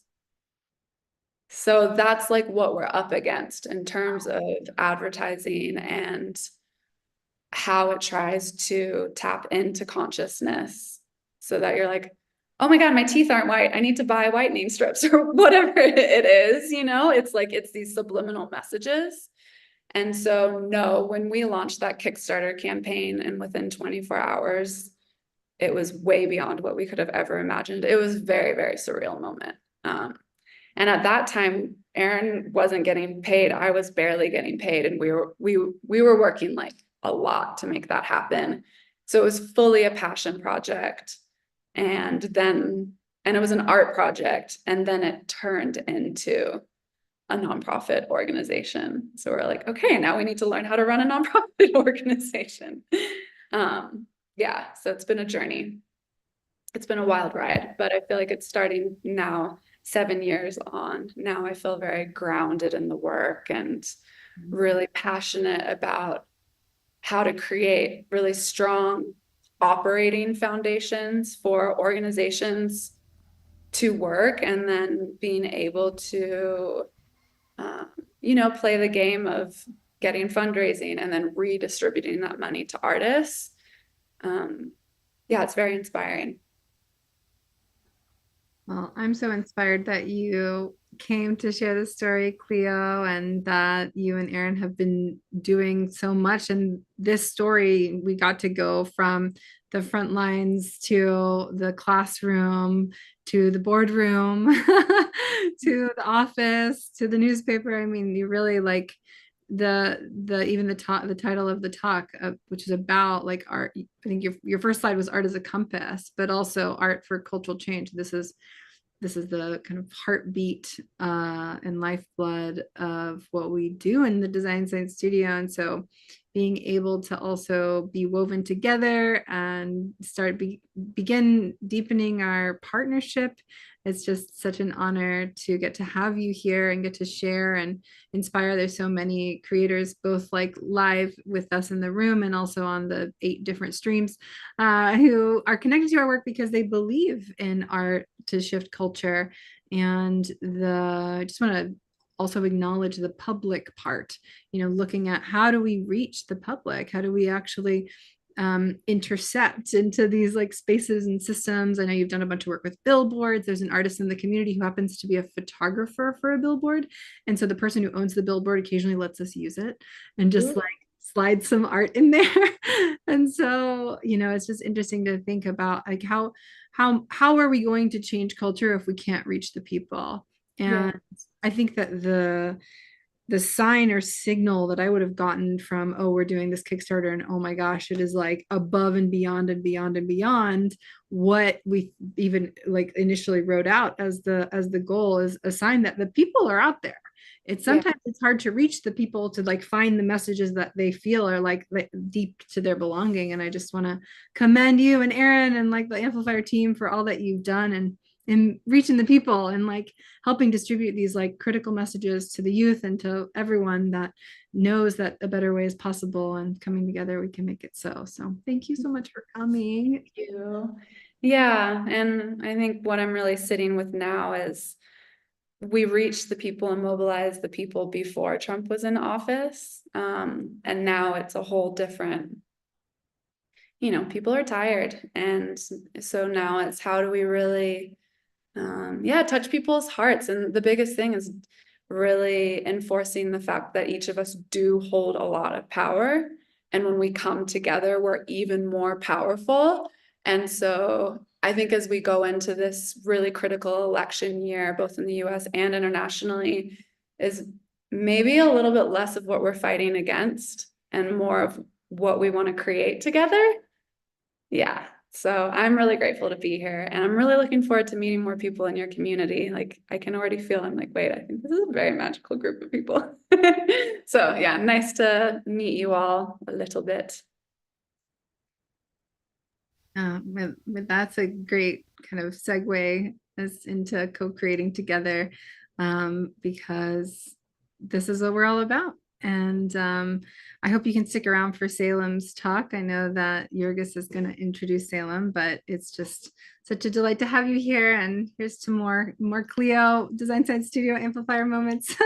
And also just like congratulations again for like saying yes to the potential that opened up whenever things really took off, and you've like been in it. Like dedicating to something for a long time is a choice. A lot of people shift quickly and they get kind of like, oh, I want to do something else. And so I know after being in this for a few years and sometimes it gets hard and sometimes it gets crunchy, but then over time you get to look back and be like, I'm like really investing in something deep. So I see you and I appreciate you. And I know that's true for everyone here. So thank you.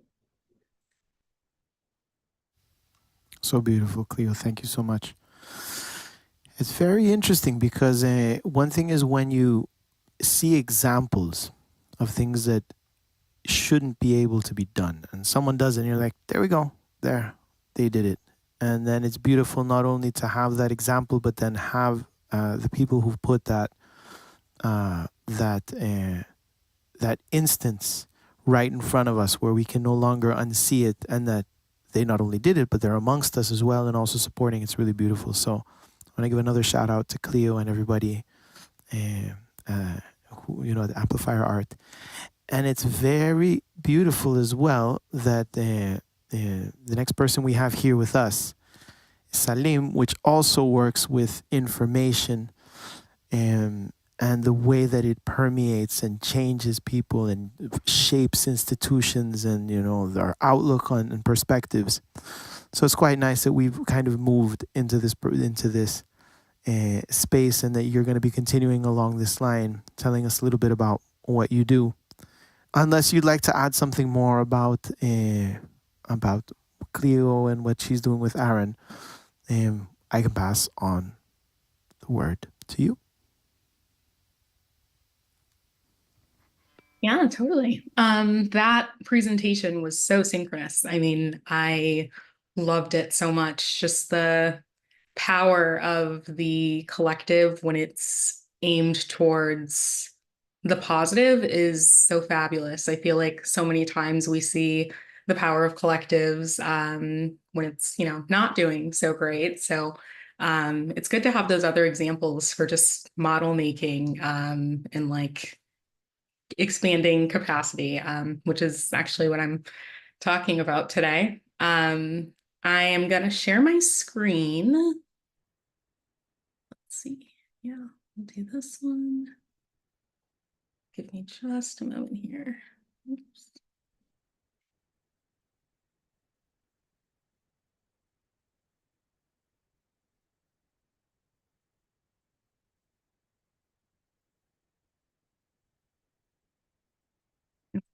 Great.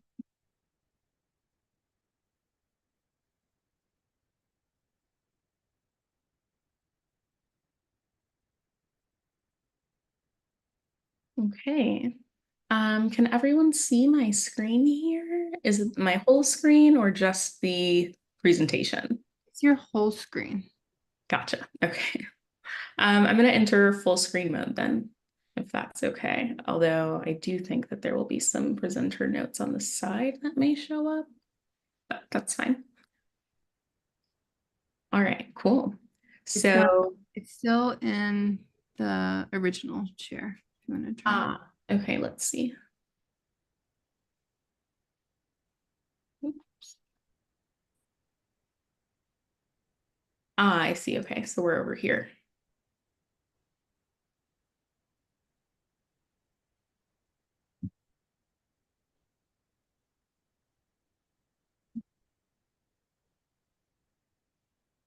Okay, well, this should be fine. There we go. How's that? Yeah, it still has the notes on the side, but it looks better. It's great. Okay, cool. Alrighty, so wayfinding. Embarrassingly, you can see my notes on the side, but that's okay. So I'm starting this presentation with the signal and the noise to sort of be a phrase that just encompasses existing within our modern technological landscape, and how that's very tiring. I have written here, journeying had never been easy for anyone, but with the unique set of circumstances that the 21st century technology has brought us, it feels harder and harder to distinguish the signal from the noise. So that's why I wrote today's presentation about wayfinding as a means of getting our compasses to align with our own unique signals. I think that sometimes it's easy to feel lost. And so that's why I've really been exploring this concept of wayfinding. I've found that it has a lot to do with self-individuation, not just for disaster avoidance, but also for the sake of knowing how to think critically and being able to be embodied. I feel as though the disaster part comes in just when we're not acting as individuals, we're overly identifying with collectives that aren't positive and maybe don't truly feel right, but we just have this innate need to be a part of something. And I think that it causes us to kind of move out of our bodies. And so that's what gives that feeling of just being lost. So I have written here that it's a strange paradox that in order to be truly together, we have to be separate. Because as we become ourselves, we become a part of the all that is. And self-individuation is one of the only ways that the collective can be healthy, constructive, and mission-oriented. So I'd like to kind of clarify what I mean by that. What I mean by that is just that in order to work as a collective, the example that I always think of is like social permaculture. So there's different roles within the collective. Sometimes it's the visionary, sometimes it's the farmer, sometimes it's the healer. There's all of these archetypes.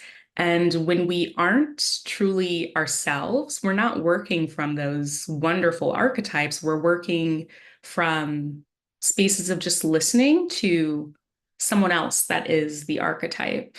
I feel as though this is being,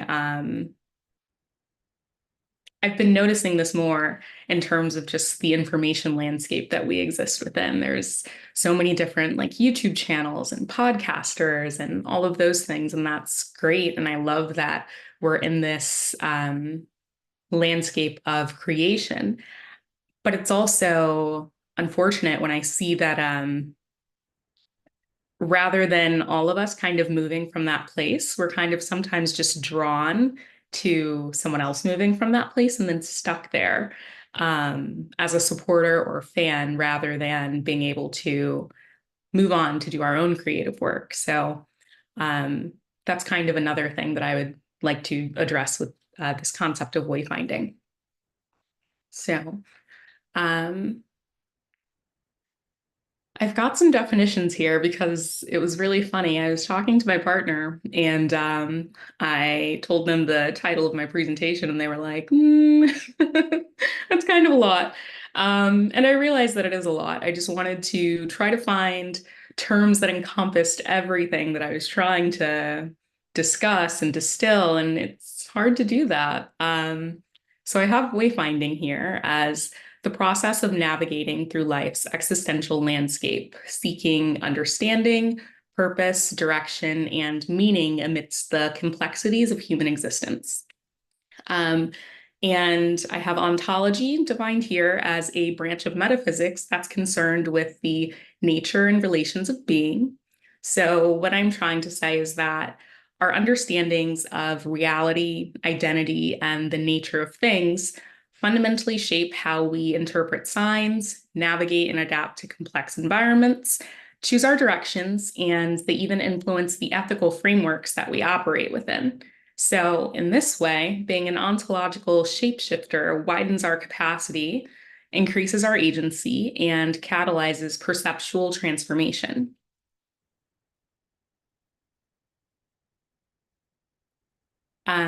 So wayfinding has the potential to bring about collective liberation on all planes, the emotional plane, physical, etheric, mental, and I'm going to go over a few case studies of some examples of how this has worked in the past so that we can imagine into how this might work in our current time.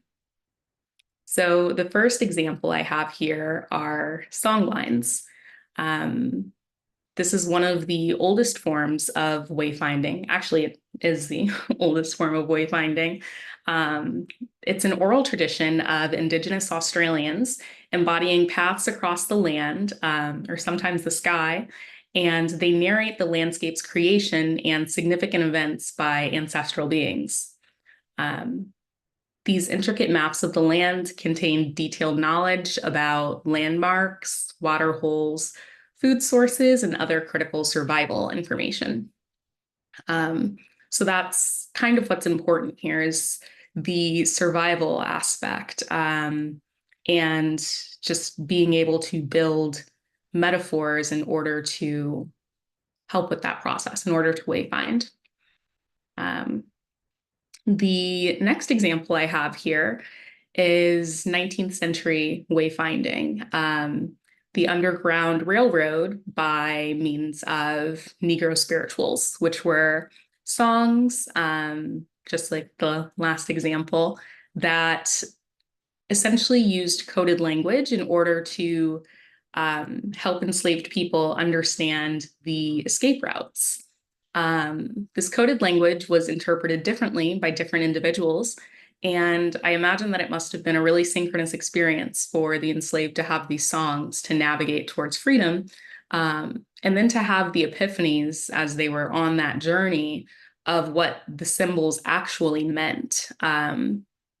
Because they, if they hadn't been on the journey before, then knowing the words, having the metaphor, of course, helps, but being able to see the person coming along was probably a great epiphany. I did want to ask, is it okay if I show a quick YouTube video or? Yeah, of course. You'll just need to cool. change your sharing settings. I know you didn't get a chance to tech check, so. Thank you. Mm-hmm. Um,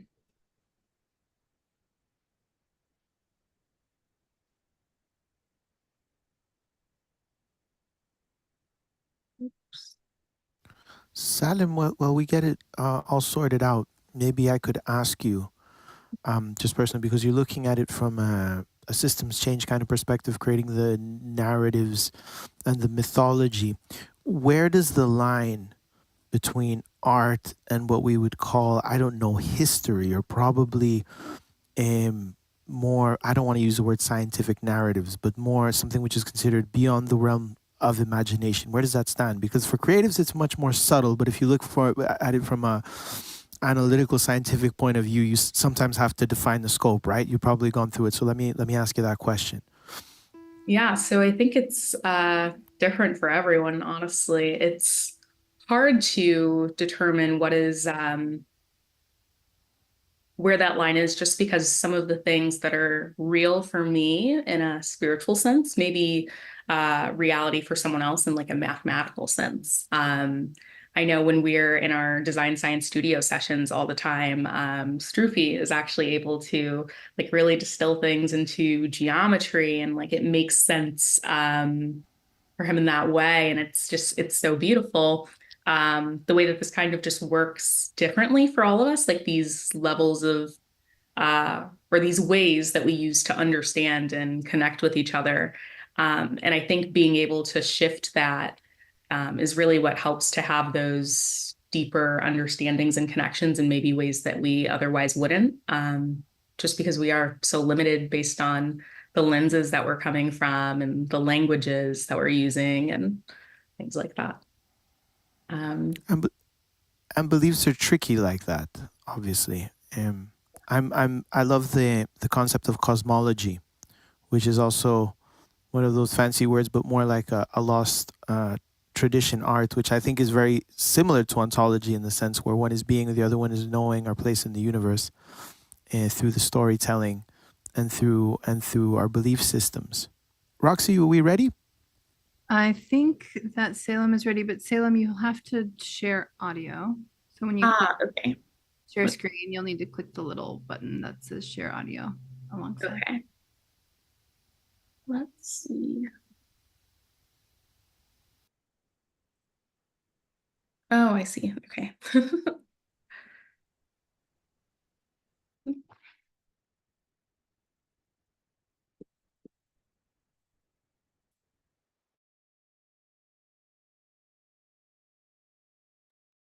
Okay, that should be it. Okay.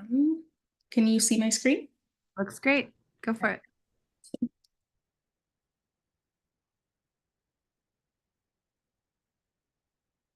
the words we're saying have a double meaning. So anytime you hear anything about traveling shoes or chariots or wheels, somebody's getting ready to run. And so you take a Negro spiritual. Swing low, sweet chariot, coming for to carry me home. Swing low, sweet chariot, coming for to carry me home. That chariot is movement. That chariot is swinging low, picking you up, putting you on that Underground Railroad, taking you somewhere to freedom. So when we sing those songs, it's like, something's getting ready to happen. So I looked over Jordan, and what did I see? Jordan, that was metaphoric for the Ohio River. A band of angels coming after me. Those conductors coming to help you, coming forth to carry me home. So they had all kind of little messages. And the slave master would hear us singing and say, oh, don't they sound pretty happy tonight? Next day, 2 or 3 people gone because we put that message out. We talked about wade in the water, wade in the water, children, wade. Wade, wade, wade in the water, 'cause God's gonna trouble the water. So we stepped in that water because the dogs can't pick up your scent. We had all these songs that said it's time to move, it's time to go by the waterway, it's time to follow the North Star, it's time to start looking, it's time to start traveling, it's time to start getting ready to cross over that Jordan into freedom. Still away to Jesus. Oh, Lord, they're going on to heaven. No. Still away home. I ain't got long to stay here. So we still away to Jesus. We still away to freedom.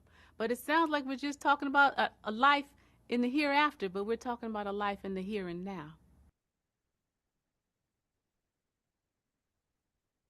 So that was the video I wanted to play just to accompany the slides, just because Negro spirituals are very old forms of wayfinding. And so I wanted to make sure that everyone knew the song, could hear the songs. So yeah. You can see my new screen that I'm sharing now? That looks great. Okay, cool. Awesome. So I wanted to include a slide of what I am dissolving, and then move on into what I am blooming. So what I'm dissolving is this concept of the other. I, on my wayfinding journey right now, looking into melting the surfaces to peer into the essences. I've been seeing a lot of examples of how the conception of the other creates separation. And from separation comes feelings and actions of judgment and alienation and hierarchy, pain, grief, depression. And there's, a bunch more that I'm sure that we could all think of. So I'm just moving towards dissolving the other, moving towards dissolving these egregorian fears. So an egregore is like this old entity, which really could just be considered a thought form.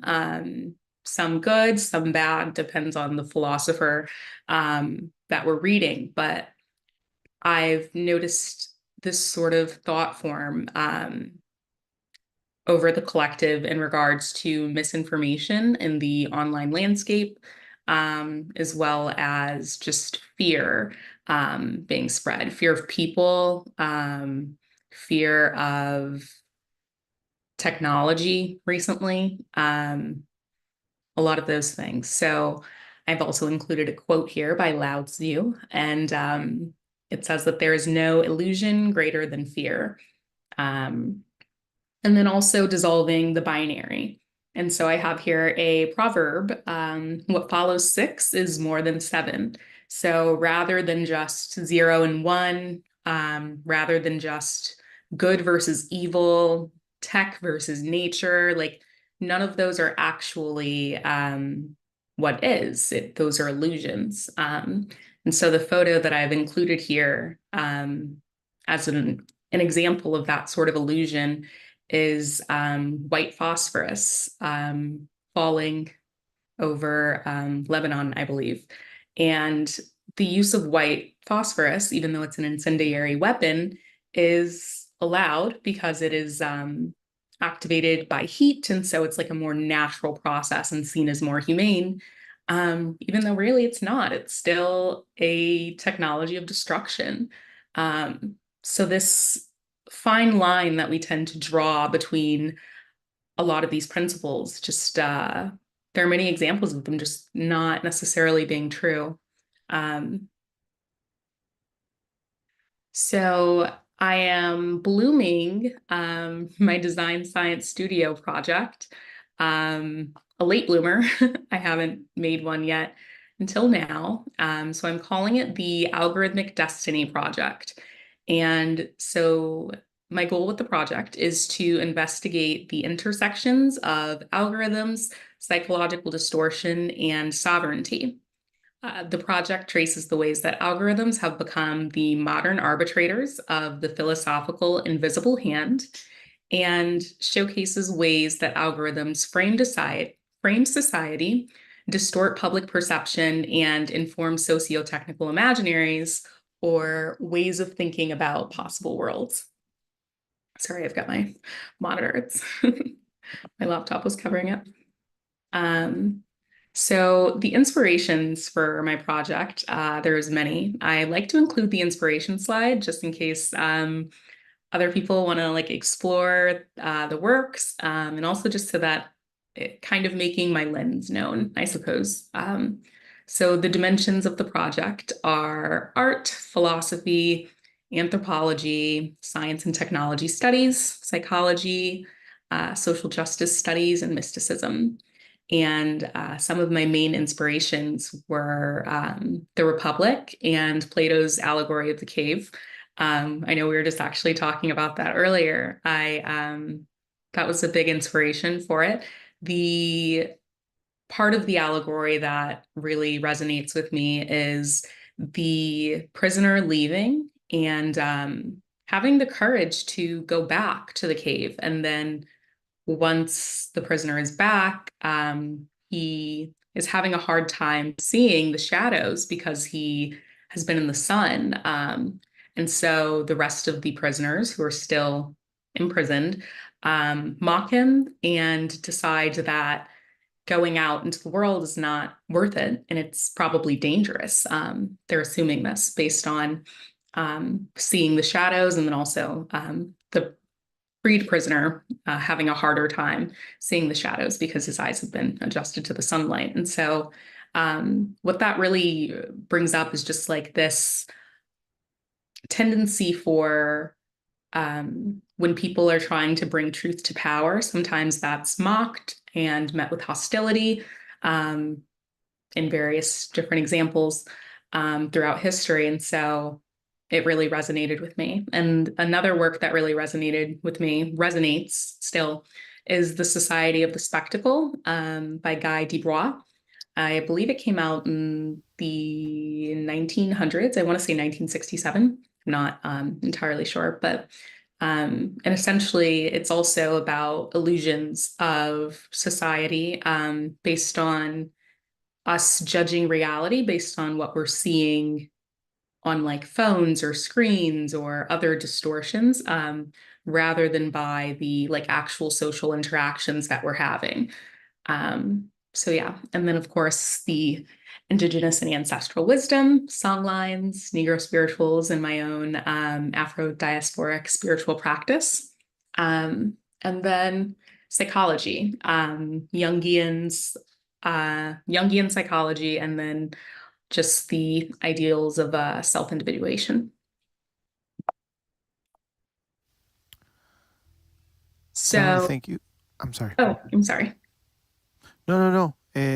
Roxy brought me up but I thought you were almost winding down. But if you've got something, go ahead. No, it's okay. So this is like the last slide, and it's just essentially the meaning behind algorithmic destiny is sort of this idea of fate versus destiny, and being able to be aware of the invisible aspects, so that we can make informed decisions. And yeah, that's basically it. So the sections of the project I have are wayfinding, Ada and Eve, the parameters of our maze, Rorschach's children, and magical realism, which are tools for the journey, so to speak. So yeah, thank you. It's so beautiful. I find it so fascinating. You know, when very often artists and creators create naturally without knowing what they leave in their wake, to actually be able to pull it apart, analyze it, see how it affects our beliefs, our behaviors, our culture. It's so beautiful. It's so interesting. And it's very vital because people will very often look at things from a very practical perspective, like what are we doing? And when you actually zoom out a little bit, you see that society has been shaped by our artistic and creative ambitions, over so many thousands of years. It's very beautiful, very interesting, and compelling as well. Can we get a lot of love for Salem, please?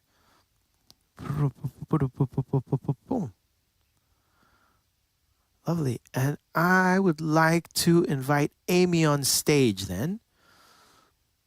Amy also shouldn't be surprised, one more multifaceted creative polymath. And I'm so happy that we're going to be talking a little bit about reproductive justice, but also knowing that you wield your art and creativity not only in line with this, but you've got also tons of side projects, including music. But to not linger too long, I'm just going to give you the stage and let you tell us a little bit about what Plan C is about. Great. Thank you so much. And can everyone see my screen? All good? Excellent. Hi, everyone. It's such an honor to be here. I got to be I got to be one of the members of the first group to go through the Design Science Studio right when the pandemic hit. What a wild time that was. And during that time, this campaign was also sort of exploding with the need for telehealth and mailed abortion pills. So I'm here. I'm going to give you a little bit of an overview and also talk about how art intersects this campaign. I am one of the co-founders of Plan C, which is a campaign for access to abortion pills by mail in all states, which is a reality, despite what you hear on the news. And I can tell you a little bit more about the ins and outs of that. But I also serve as digital director, so I help this information get out in the country, get out across the country. And the reason why I've always felt like it so harmoniously intersects with the thinking at the Buckminster Fuller Institute and Design Science Studio is that it really is about paradigm shifts. It's about rethinking the way that we talk about and design for this particular health need of abortion. And there is so much happening that people may or may not know about. So since 2015, so 7 years now, Plan C has worked to normalize or more time, right? Time, 9 years. Plan C has worked to normalize and transform direct access to safe and effective abortion pills online and by mail from anywhere in the US. And we do this by running creative campaigns, researching and catalyzing new routes of access to this medication, and maintaining a directory of FAQs, hotlines, and sources of pills right there on our website at plancpills.org with what's safe, available, and still possible. So just the quickest overview for those who are new to this method. Abortion pills or also called medication abortion is a combination of mifepristone and misoprostol, two FDA-approved meds that have been around for decades. It's super safe and effective, which is, of course, important to know as we talk about putting this option directly in the hands of the people who seek it. Safer than Tylenol, safer than Viagra. And it was already being used all across this country. In more than half of abortions, it was already the method of choice. And now it's available online and by mail through multiple mainstream and alternate routes of access from any zip code and regardless of legality. So this is really a paradigm shift and a global movement. You know, here in the US, we are kind of trained to think about things as being medicalized. And yet, specifically with reproductive health and access, and I've been doing a ton of deep dive reading recently just to continue to fortify myself, but you can really track this particular issue through history, through lines of colonialism, systems of oppression. Controlling reproduction is a long-standing theme in societies. And so here it is again popping up, or rather continuing here in the US with abortion bans. And yet, ancient practices of self-managing pregnancy outcomes have always existed for people on their own and in community. So this is a method that was discovered by Brazilian women in the late 80s. It's kind of a beautiful story that way, that it was actually discovered by the people who needed it. It was, you know, at first whispered and said and talked about behind closed doors, and then it gradually became a part of medicine, and then it also continued to be a self-directed method in so many countries. It's endorsed by the World Health Organization. All these things, again, just to kind of paint the picture of what's going on in a country that is trying to shut down routes of clinic and medical access to abortion care, that there is this method that people already know how to use all around the world and is already widely available. So the US is catching up, but it's complicated and it can be slow going. But how we see it at Plan C is that these pills, these little tiny, you know, incredible little medicines are both a practical and overdue solution in the US for people who need abortions and they need care right now. And they're also a symbol of agency and defiance. They're starting to represent this idea of, we're taking it back. The courts and the politicians aren't going to tell us what we do with our bodies and with our lives.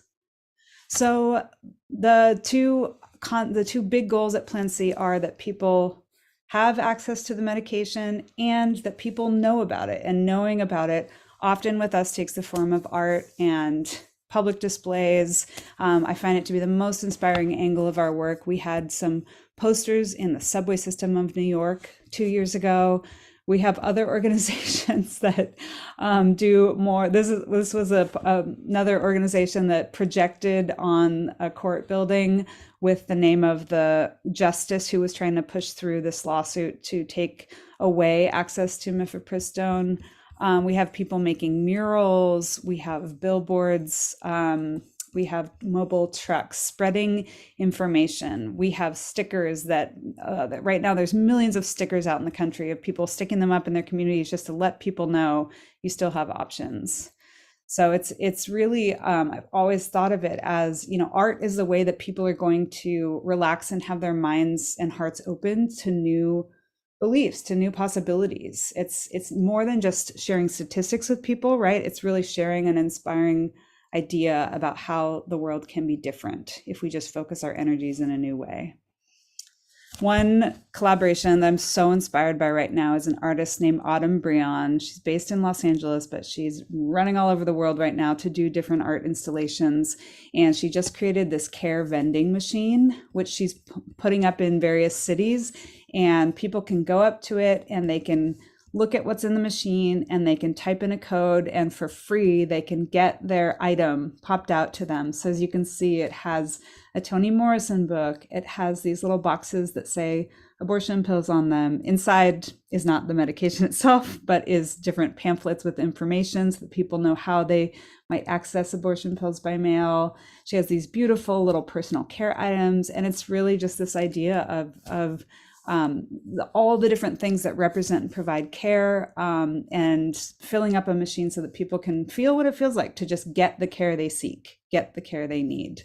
She's going to take that across the US this year and align it with some Get Out the Vote efforts and align it with our campaign and a couple of others in terms of spreading information about reproductive health care.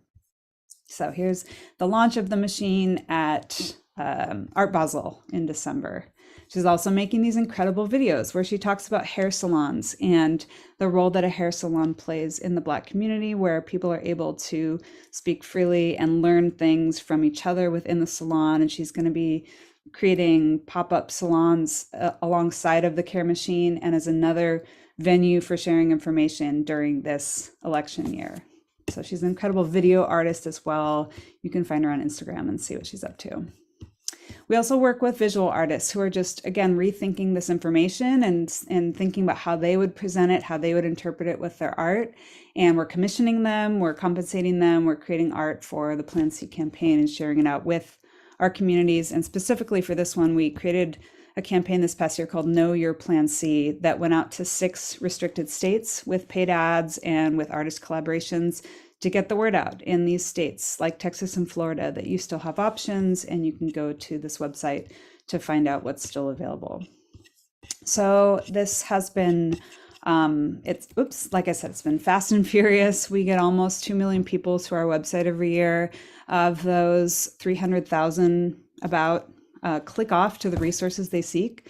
So we feel like that's a very substantial percentage of people who are seeking care in the US right now. And it's something people don't really know much about. It's just now getting to be better known as the conversation shifts from, you need to get in the car and drive 600 miles to your nearest clinic to, we got to understand what else is possible. We got to understand what else is out there.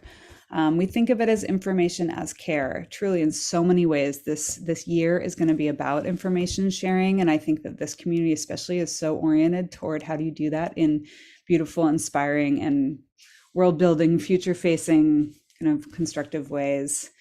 We also have a documentary out right now. If you're looking for something to watch, the Plan C documentary was filmed about us over the last 4 years, as well as some of our partners and other providers.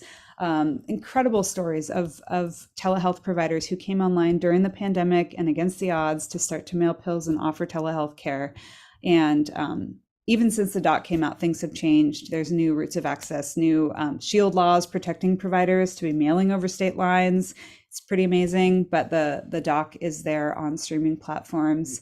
And that just the fact that in the face of these unjust laws in half the country, people are still finding care. Pills are not a panacea. Of course, there's always going to be a need and a want for in-person care. And right now, we want to make sure people know that before getting in their car or scheduling an appointment 2 weeks out in a neighboring state, they might be able to get what they seek online. I always like to mention that we acknowledge legal risk. We know that risk exists. We have learned from the stats over the last decade that most times that risk has more to do with someone's identity or other circumstances than a particular abortion ban in a state. So these days there's a handful of recommendations for people searching online so that they can understand how to search safely. They can understand how to protect themselves as they make the decision that's best for them. And that's really our orientation too, that we're orienting around the person at the other end, the person making this decision, and how they can know all that they need to know so that they can make a decision, weigh all of the factors in their lives, and do what's best for them. So, although this is a public health crisis and a symptom of larger societal and political breakdowns, sorry, not a cheery thought for your Sunday. But we believe at this campaign that we can't wait for courts and politicians to save us, that people need access right now, and that pills can help solve that problem, that pills can be accessed online from any zip code.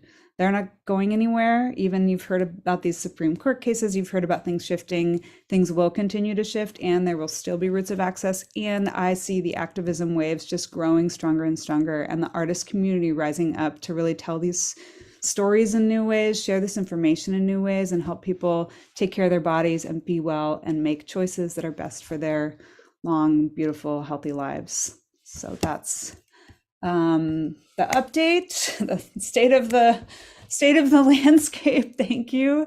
And there's a few ways if you're inspired to help. The best possible way is always to share this information. You can share Plan C's website. You can share Plan C on social.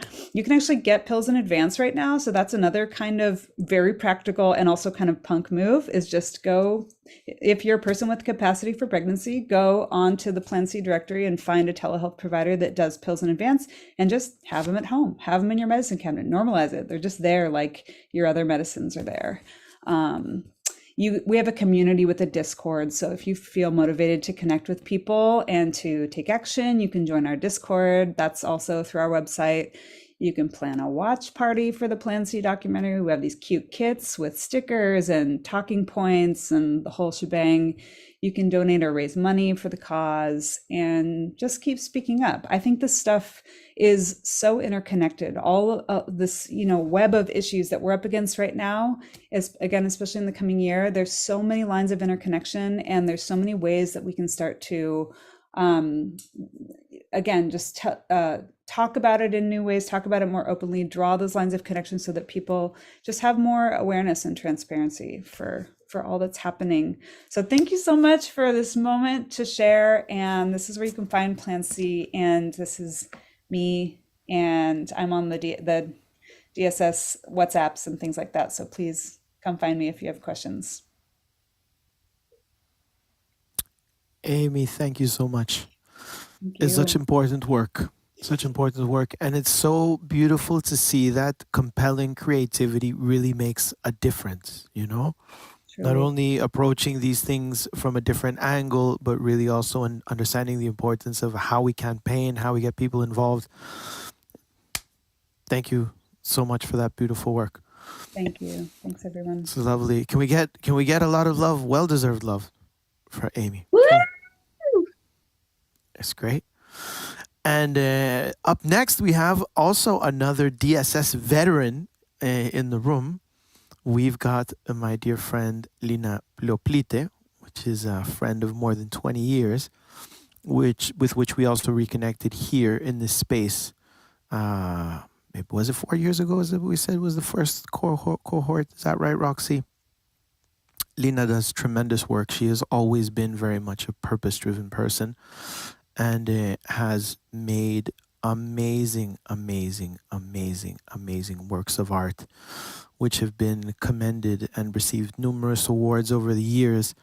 I just know that she's one of our fellow co-conspirators in transforming the earth. And very recently, she has released a very beautiful piece of work called The Periodical Movement, which has made all her friends proud. And she's going to tell us a little bit more about that. So with no further ado, Lina Ploplite, the stage is yours. Hello, friends. Hi, Jorgis. Long time no see. This is crazy to be here after a while. And it's so wonderful to go after Amy Merrill, because our both movies are dealing with vaginas, with the beautiful uteri, with blood and bodies and beautiful curves and, everything that is wonderful about being this body that bleeds or doesn't bleed, or is pregnant if it wants to be. But I thought enough about vaginas because it would be a lot about vagina talk. So I liked how it just said vagina 3 times, vagina. So I instead would like to share more broadly about art and what I've found out about kind of a new paradigm that we could be living in making art. Art broadly, this is very documentary filmmaker's perspective, but I think a lot of people could maybe find similarities. So I'll try to be general. And I would like to try to share my little Canva Prezi if we can. Let's see if it allows me to present. Boom, boom. Do we all see it? Thumbs up? Yes, great. Awesome, Roxy. Filmmaking as a communal affair. Why? Because it's time to talk about that. And it's been on my mind for a little bit. And after going through multiple movie journeys, I'm here to share what I've learned, and I would love to hear your thoughts as well. It's an ongoing theory of mine, but here's the problem. Typically, we hear about this struggling artist mentality as a coveted place to be, right? You have to suffer to make good art. And typically you're alone in it. You're making art alone, not knowing who you've been making it, because you have to have that spark in your heart and that suffering, sweat, and tears to make something out of nothing and to become the auteur, the coveted auteur, you know, the Woody Allens and the Tarantinos of the world. I'm like, oof, who's not canceled? But you know, the famous auteur title that we like to put on mostly lone, mostly male filmmakers, and we like to think that they've done it all by themselves. Well, I am here in these quick 15 minutes. Roxy, you show me when, you know, when the time's up. Exactly. And I will try to skim through this. I've posed the problem, and here I'm offering some solutions to it. After being in the biz for a good old 12 or 15 years, one thing I know for certain is there's no film that's made alone. Maybe there's 2% of films. Definitely no film that is in a big film festival is made alone. At least it had a subject and a person who made it, or even somebody who gave them a camera, perhaps. Anyway, what's the biggest point here is that I don't think we ever create alone, no matter how the opposite is kind of true in our media landscape. And I would like to see, how would it look like if you would see a creation process as a collaborative, flowing process that is way bigger than us and our ego? Because let's face it, the whole auteur thing is, you know, egoistic or egoic effort to put something out there that hasn't been there before. I will look at this through 3 levels. In Tibetan Buddhism, we have the inner, outer, and secret levels. And so I'm using that here as a metaphor. And a little bit about me. Been there, done that, made docs as, you know, 2 people making a documentary and as 20 people making a documentary. Made documentaries with $0, made documentaries with over $1 million. And since those processes, I realized one thing is that a story is what's more important than the creator of the story and the name in the credits that says it is made by, right? So my whole goal is flipping creativity, creative, in this case, documentaries, films, but could be worked for paintings as well, or any kind of art that exists. To move from, there was a slab of stone and then it was chipped into a David, into that slab of stone that wants to move in our arms and hands to become a David.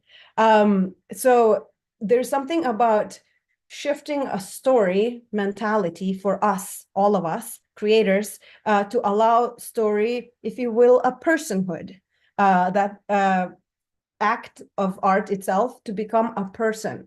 And to treat it as such with big respect. And sometimes that looks like even, you know, putting lipstick when you go writing your story. And so there's another thing to stepping out of struggling artist mentality. And I think we shall borrow a little bit from entrepreneur's mindset.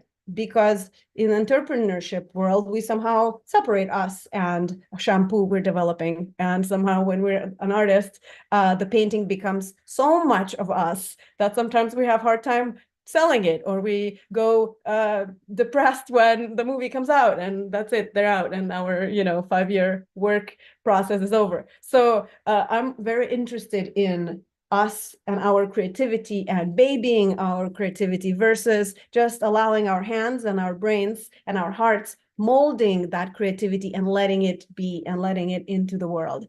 So I'm finding there's quite a different perspective between those 2 ways of beings. And my dream has always been a roundtable of filmmakers, which is also quite revolutionary in filmmaking terms. Why? Because again, we are sold as sole creators, harboring our ideas for no one else to see, broody in the corner, writing our scripts.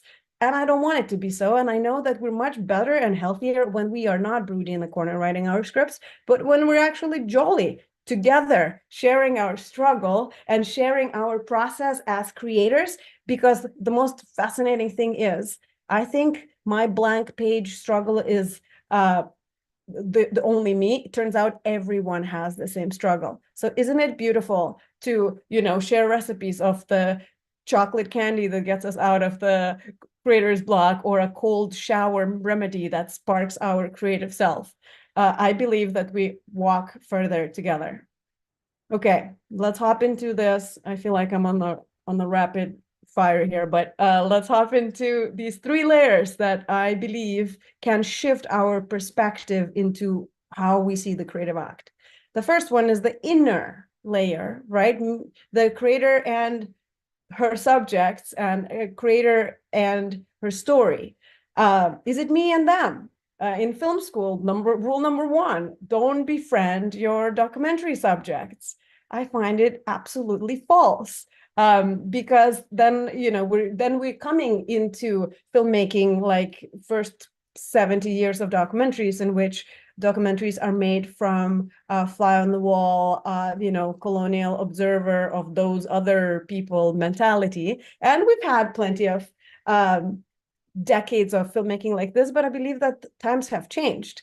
And so empowering that which we focus our lens on, empowering that who is our story, instead of treating them as a subject of our story, shifts the paradigm in how we tell story. And I think we can shift that paradigm for all art in general. I was thinking, even instead of nature morte, going and picking up flowers and putting them in the perfectly lit windowsill where they slowly wither and die, what happens when artist himself injects himself or herself or themselves into the field of flowers? How does that affect the art making when we are coming into environment versus bringing environment into our controlled mind's environment to create it?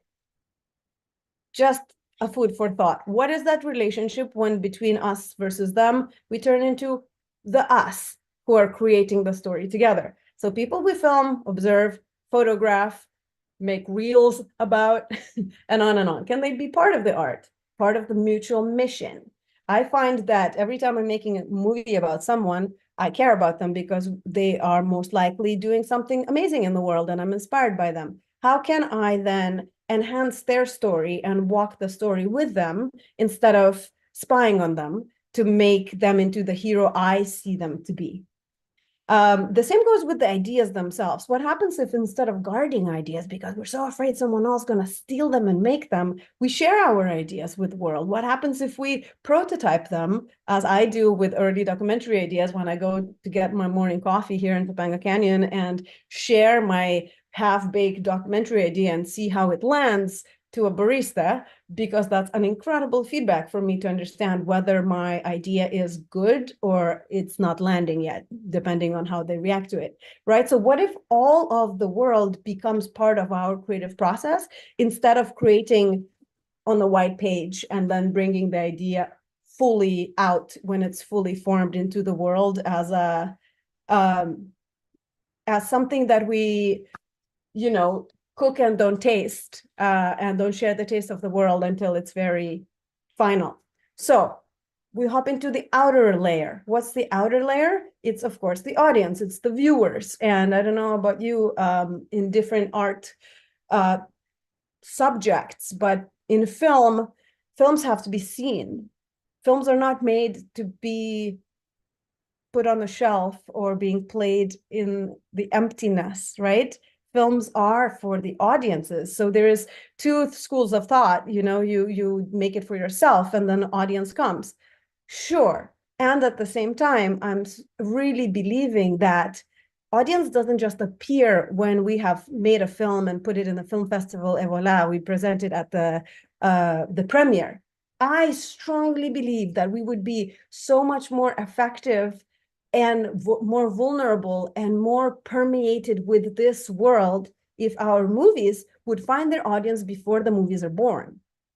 Imagine bringing the audience, for example, I've just made a movie about menstruation, about menstrual cycle, and having had started conversations with the activists, menstrual activists, way before the film was due, about which states, are the biggest battle is happening on about the menstrual tax and tampon tax, which Instagram accounts are talking about these issues and who would be a good ally, who understands these issues even better than I do, to talk about the bodies that bleed, to speak about disorders and issues and menopause and power of menopause and witchcraft and you name it, everything that's excellent that's, you know, relating to bleeding or not bleeding. So I believe that audience doesn't just happen. I believe that we are able to build movements if we allow the audience to ride on the journey of the film before we put that film as a perfect little cake out there.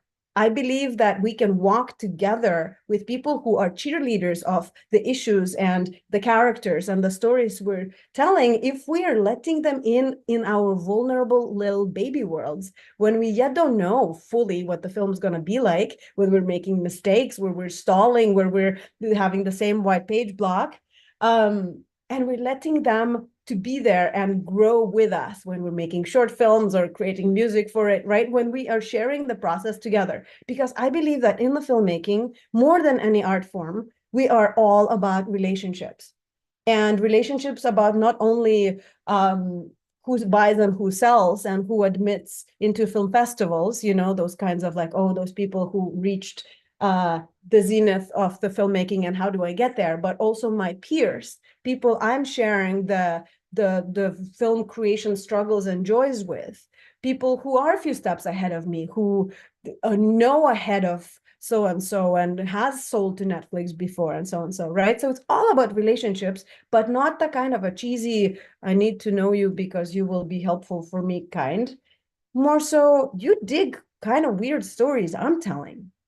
Your hair is equally as weird and wild as mine. I feel like we have a lot in common, right? Because filmmakers is a bunch of nerds just caring for the story and the world in such a big way that they cannot do anything else, but they have to make a documentary or a movie that takes, you know, 3, 5, 10 years of their lives. So finding the brothers and sisters off this specific kin of the specific craft is what I believe is that relationship that we need, that nurtures us, nurtures our ideas, nurtures our future movies, shares the contacts, you know, says a good word for us later on, or we let in some film festival special after party after, you know.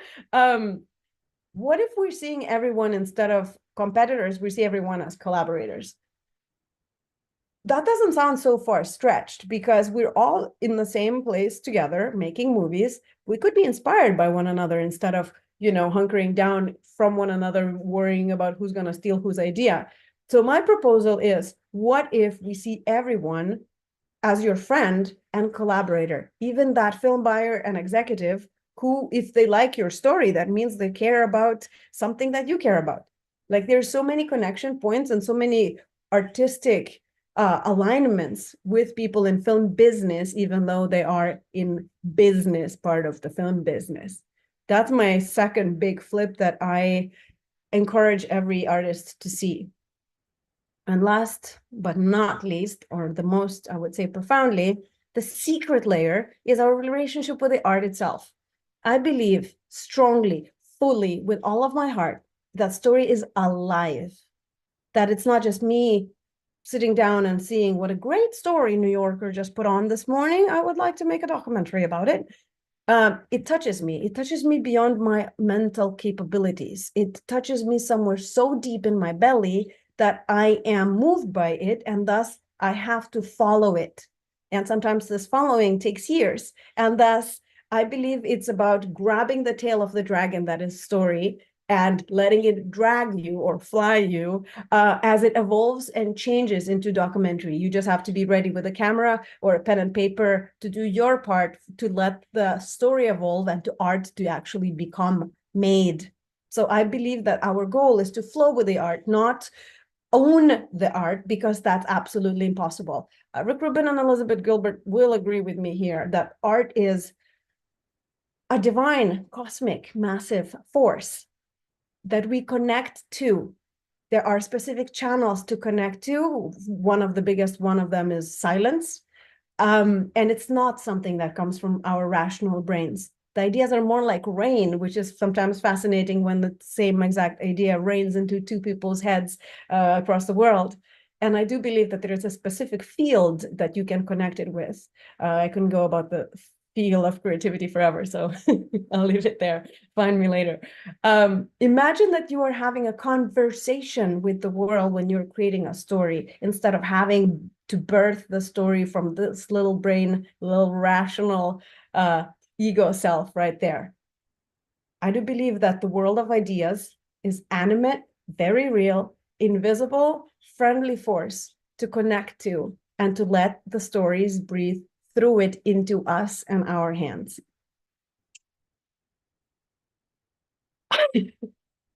The end.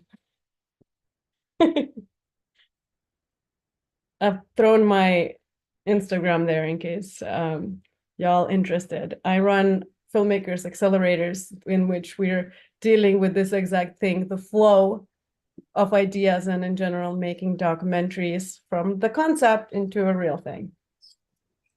That was epic, Lena. Yes. Oh, I'm so glad that you decided to go down this specific rabbit hole. Although I'm very also looking forward to. I feel like we're just beginning our Roxy and Lena-a-thon. We have this and then the in-person screening, and then we're gonna do another screening.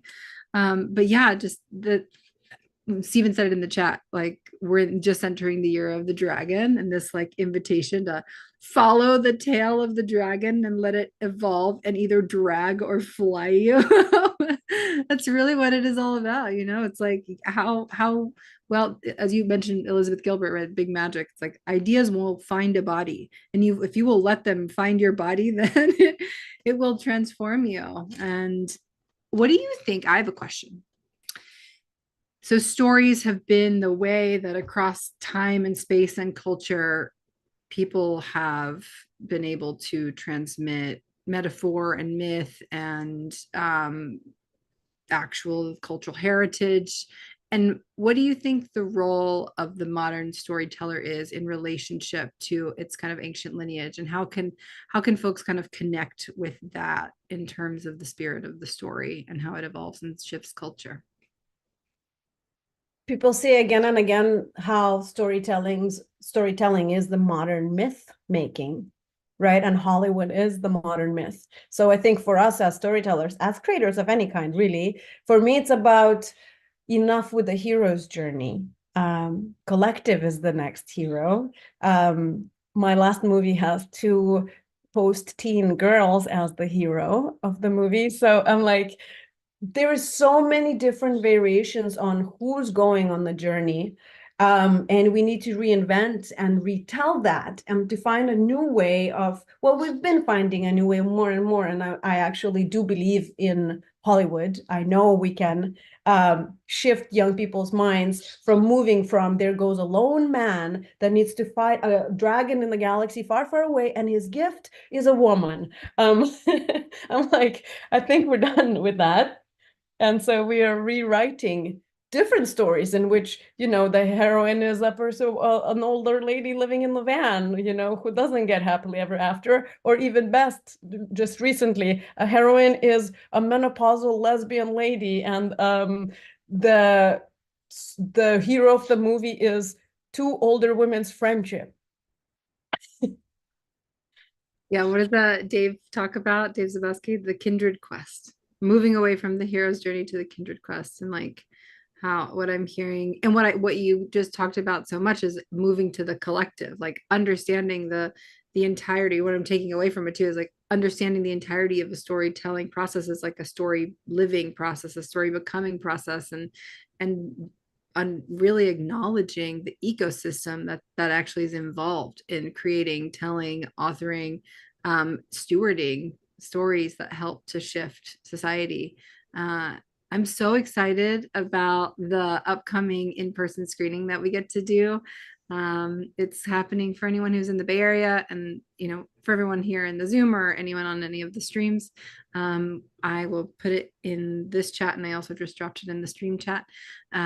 So on the 21st, we will hear from both Lena and Amy, who are both going to be live at Gray Area, and we're going to screen periodical, and then have some Q&A with Lena, and then also Amy will facilitate that Q&A and also share more about Plan C there. And there's a handful of other local Bay Area organizations that will be there also sharing and tabling so that folks can get involved in different local reproductive rights initiatives and organizations.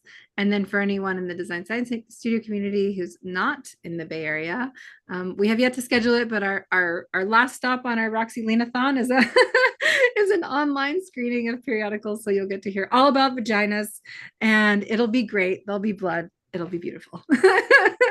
Yes. Thank you so much, Lena, for coming and for being, both you and Amy being a part of the Design Side Studio, the very first one, and now we're in the third. And I'm so excited about this like new offering that you have also around creating these incubators for filmmakers. There's a filmmaker currently in the studio. Her name's Dawn King, and was it yesterday? Yesterday. She did she has a film that's about climate change that's actually like all over the world. Sent the script, and it's or not a film, a playwright. She's a playwright, but she also has film in her background. And she had someone who is in the play Defender #1, and he came and read part of the lines during the session, and it was so cool because it was like based in the future, and it's like doing all this work to try to embody all the regenerative values. And Dawn then also taught a class and a workshop about, how do you steward the story forward. And yeah, I mentioned that just because you weren't there, and I will send you the recording, but also I'm excited to connect you too, and also to direct folks from the community to join your I know you're like in the middle of an incubator now, but you've been doing them. Hopefully you continue to do them. And everyone who has been in them has been so like, I've seen such effervescent like feedback. Yes, I'm gonna put information on it in the chat in case someone's interested. Boom. Thank you, Lena. Thank you. This was wonderful. This is so wonderful, and I'm so grateful to have you here. And hopefully this inspires everyone who is, looking at like what are our relationships and how do we create into the world and how do we co-create into the world.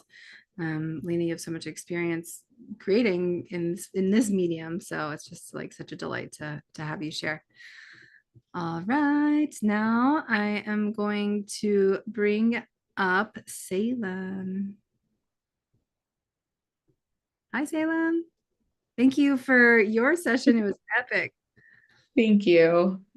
I love design. I'm such an ontological design nerd. Me too. Yeah, I've been doing so much reading lately. It's been great. So I'm actually going to bring up Stacy. Stacy is a medicine maker, a natural product developer, a fire tender, a science storyteller, and a practical ceremony weaver. This presentation is to introduce the Medicine Studio, and that's the project that Stacy is currently incubating with the DSS. So can't wait to hear about it.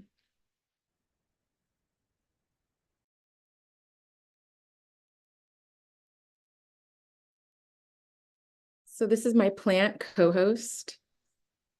And actually this plant is hooked up to a music making device.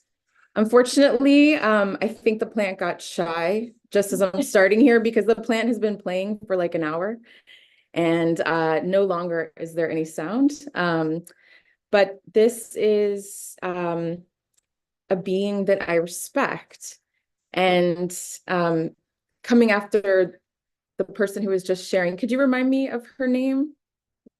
Lena Light. Yeah. Yeah. So what would it look like if we considered other species as part of our collaboration? All right. And I'm going to share a presentation.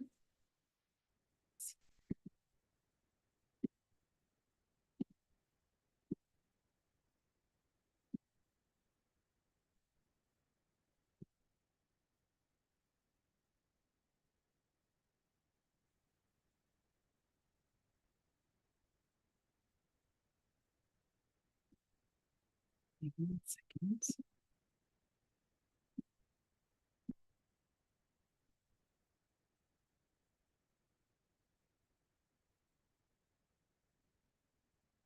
Whoops.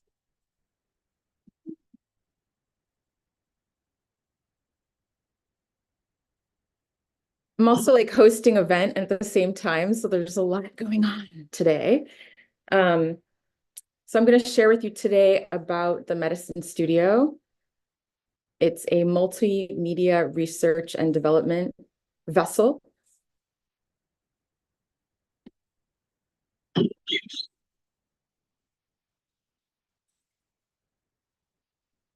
is actually a piece of data art that is made by a volunteer that I work with.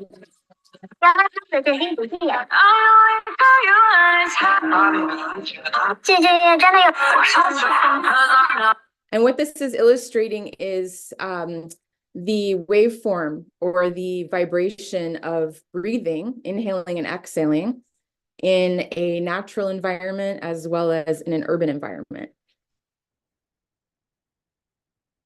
If you want to find the secrets of the universe, think in terms of energy, frequency, and vibration. It's a Nikola Tesla quote. And what vibrations do we want to imbibe, immerse in, and embody?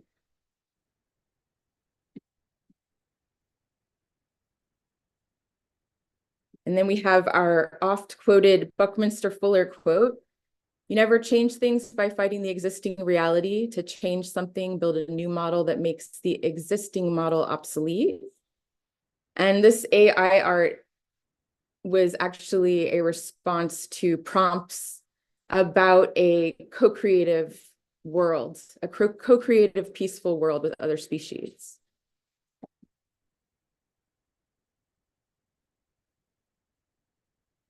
I'm going to let someone else read this quote to you.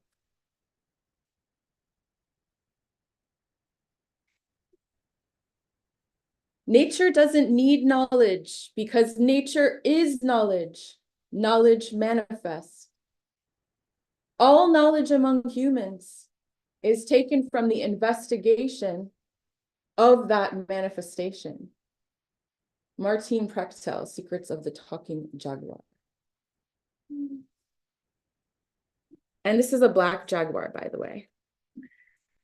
A melanistic cat.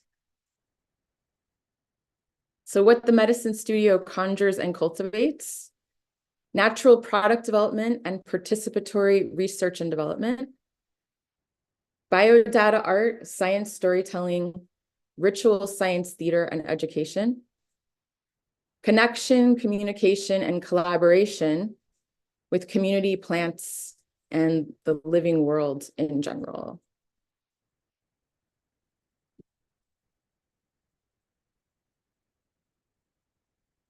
And thank you so much. These some of these descriptions came from our Design Science Studio exercises, which I really appreciated for incubating our projects. It's a multimedia participatory action research and development project that aims to elucidate the efficacy of bioregional natural medicine and ethical communication and consent for all stakeholders of all species. What might that look like? That's something that we collaboratively can explore together. It's also collaborative clinical testing in the wild that affirms community healers and wild and regenerative supply systems, a palette of therapeutic offerings. And there's a bit more there, but I think it would be better to tell the story through the slides. We produce both real data and science art, and we storytell science into form.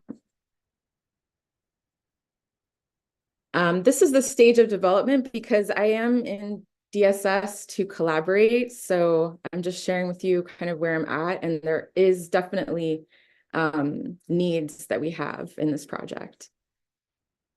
So we've got some things going, but we definitely need to work more on structure and Launchpad. What I've done so far are pilot events. So kind of testing the prototype or the pilot. This is a little bit about product development aspect of the project. This is also what I've been doing for 12 years. It's natural product development, essentially foods, healthy foods, dietary supplements, and herbal products with a focus on herbal products. And these are some client projects, some products that I've worked on or companies I've worked with.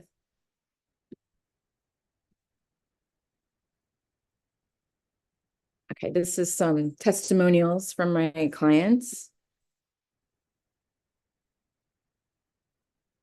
When you know how to listen, everybody is the guru. Again, it kind of points to the collaborative potential that we have and recognizing each person's or plant's unique genius. Who is the hero of the story? Or is there any hero? But, you know, I think that each individual plant appreciates our attention on some level and our love. So, for example, when I am able to play music with this plant, there's some kind of bad contact now, but if I caress the plant's leaves, the music will be enhanced, actually. And it is an electromagnetic signal. So just to explain, this has been a feature in some of my events as well. So there's a differential between, it's like basically a differential between the electromagnetic signal at the roots and at the leaves. And so that's translated into sound. And the device that I use for that is from a community in Italy called Diamond, and they've been doing this for 40 years. They've been researching plant communication for 40 years. So these are a little bit about my pilot events, and we had some features of that here tonight at the Dissolve in Bloom Brooklyn activation as well.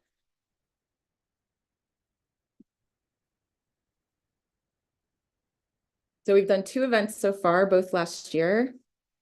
We did one around the summer solstice and one around the fall equinox.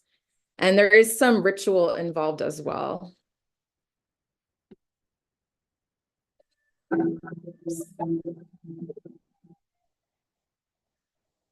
So what you're hearing right now is brief clip. Oh, actually, you probably can't hear it, can you? Yeah, you need to share the audio from within.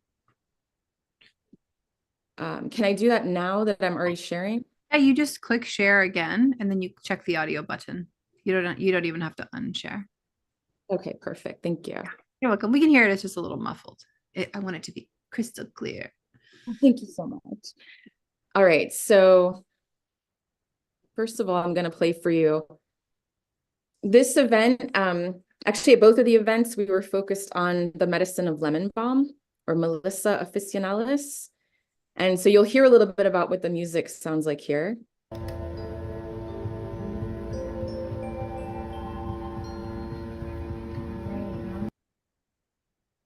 So that's a little snippet of that. You could hear that okay, Roxy? Yep. Okay, perfect. And we also had some ritual artists. So we had, and musicians, like sacred musicians. So we have Eleanor Weil and Sarah Chandler. They're both Jewish, descended Jewish lineage, sacred musicians, and like one's a Hebrew priestess, basically. That's my ancestral lineage, or one of them. So that's what I deepened into for these events. So this is Eleanor Weil on a European instrument that sounds a little bit like a didgeridoo in its vibration or its tone.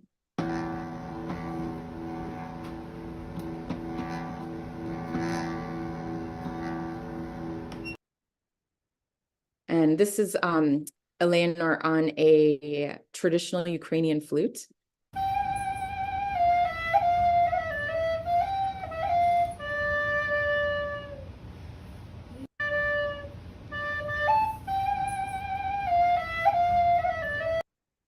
And this is like some gallery, so you can see also the kinds of surveys that we were doing here and the kinds of devices that we were using for data.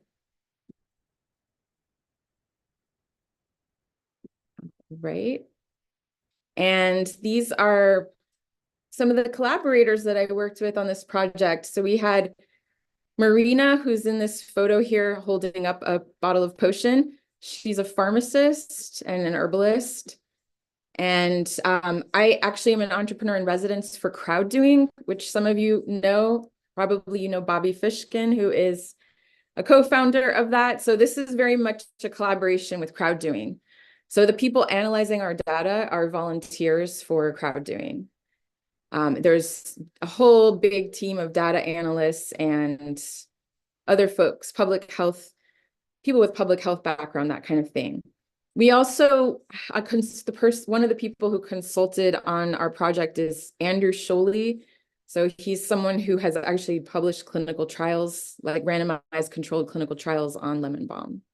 And Perul as well, advised on this. Right. Well, they had changed the setting. Lemon balm.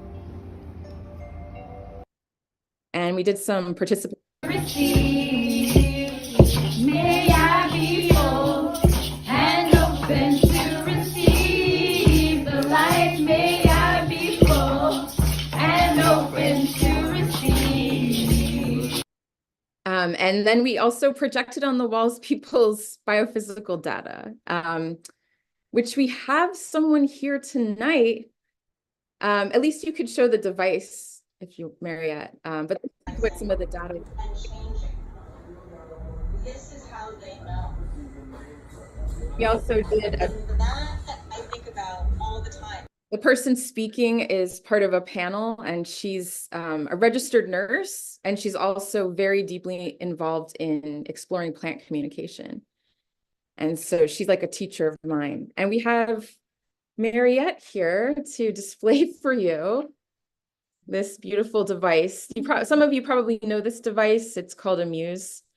And there's actually some other devices that we work with as well, like heart rate variability monitor and another type of brain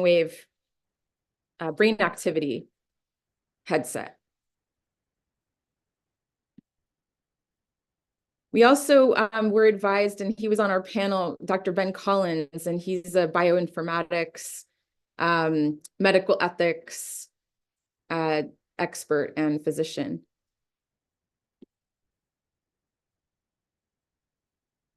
These are some testimonials from the event. So we have a collective lab notebook because we believe that people's subjective experiences are also data.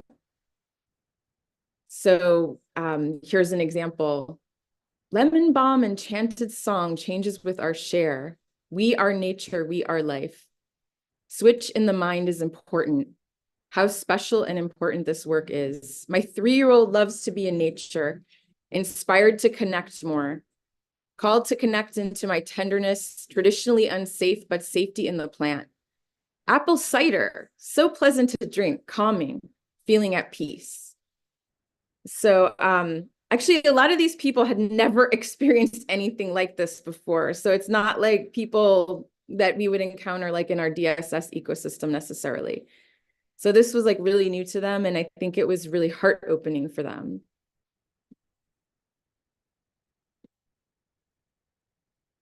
And this is just a sample of the data.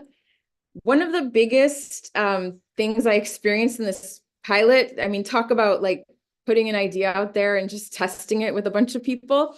People had a lot of anxieties around sharing their data and around who's going to own it and all of this. So although the people who this data belongs to, they agreed to, everyone signed a consent form. So they agreed that we could use their data, but because of the resistance and anxiety that was present, I have chosen to only use it for internal storytelling like this, and to share it with them. So that's like an open inquiry that I'm exploring, is how to work with data in a really relational way. So I'm interested in the re-enchantment of science and medicine, and I'm interested in data ethics, relational data, relational science. So I'll just tell you a little bit about this. This is what we're looking at here, we have the heart rate variability data. And so you can see here the heart rate variability data, they're saying that the participant feels calm and it matched with their survey results. So we could tell their subjective experience matched their body's signals, which it might not. The body is an authority and the mind is a kind of authority as well. And they use the calm, peaceful, and happy significantly improved in their survey after they had the lemon balm elixir, which we drank tonight as well, by the way. But we make them seasonally. So this one had only seasonal ingredients, like we're in New York. So it was like apples that traditionally would be in a root cellar, stored in a root cellar, and they might be available in February still.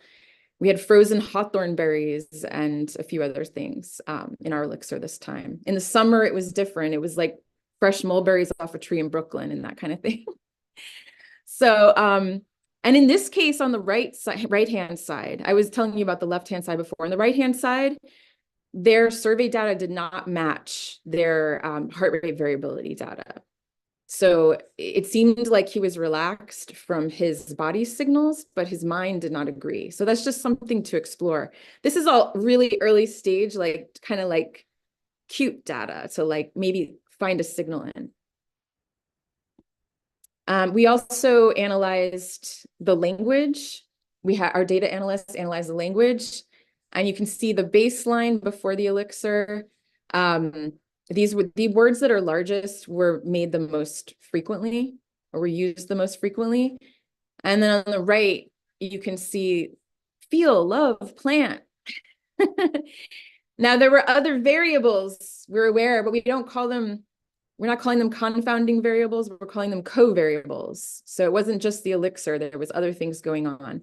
So we tried to do the baseline and the after elixir data with the similar conditions happening in the space, but still there's covariables.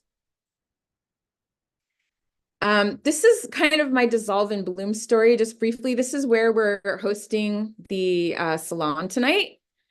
So this is my space in Brooklyn, and this is also where I hosted the events. I always envisioned this place as kind of like a lab in the wild that is not sterile and with controlled conditions, trying to be neutral, but instead is like blossoming with life and has a baseline of positive feeling. And just acknowledging that that's the context that people are walking into, because science and data, the realm of science has been, as everyone here knows, I'm sure, extremely extractive and abusive toward people and toward animals and plants. So how can we do it differently? And my dissolve and bloom story here, just briefly, I'll tell you, is that I basically like died 5 years ago. I'm sure some people here have gone through death and rebirth experiences and are still alive. But basically my whole life dissolved before, and I was in this space as it continued to dissolve. I lived here. It's a residential space and a collaborative space. And then something brand new started to seed and sprout here with a little bit of blooming so far. And this space actually spoke to me about these projects. So this space, I don't know why, but this space like told me, I learned things about these projects from space. So I'll acknowledge the space as well. This is the space at night. And that's just my bio. I am divine and I am dust. It's a nice paradox to work with.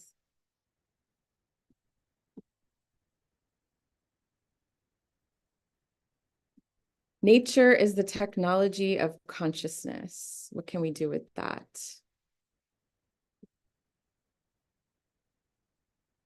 Okay, and I'm complete. Thank you.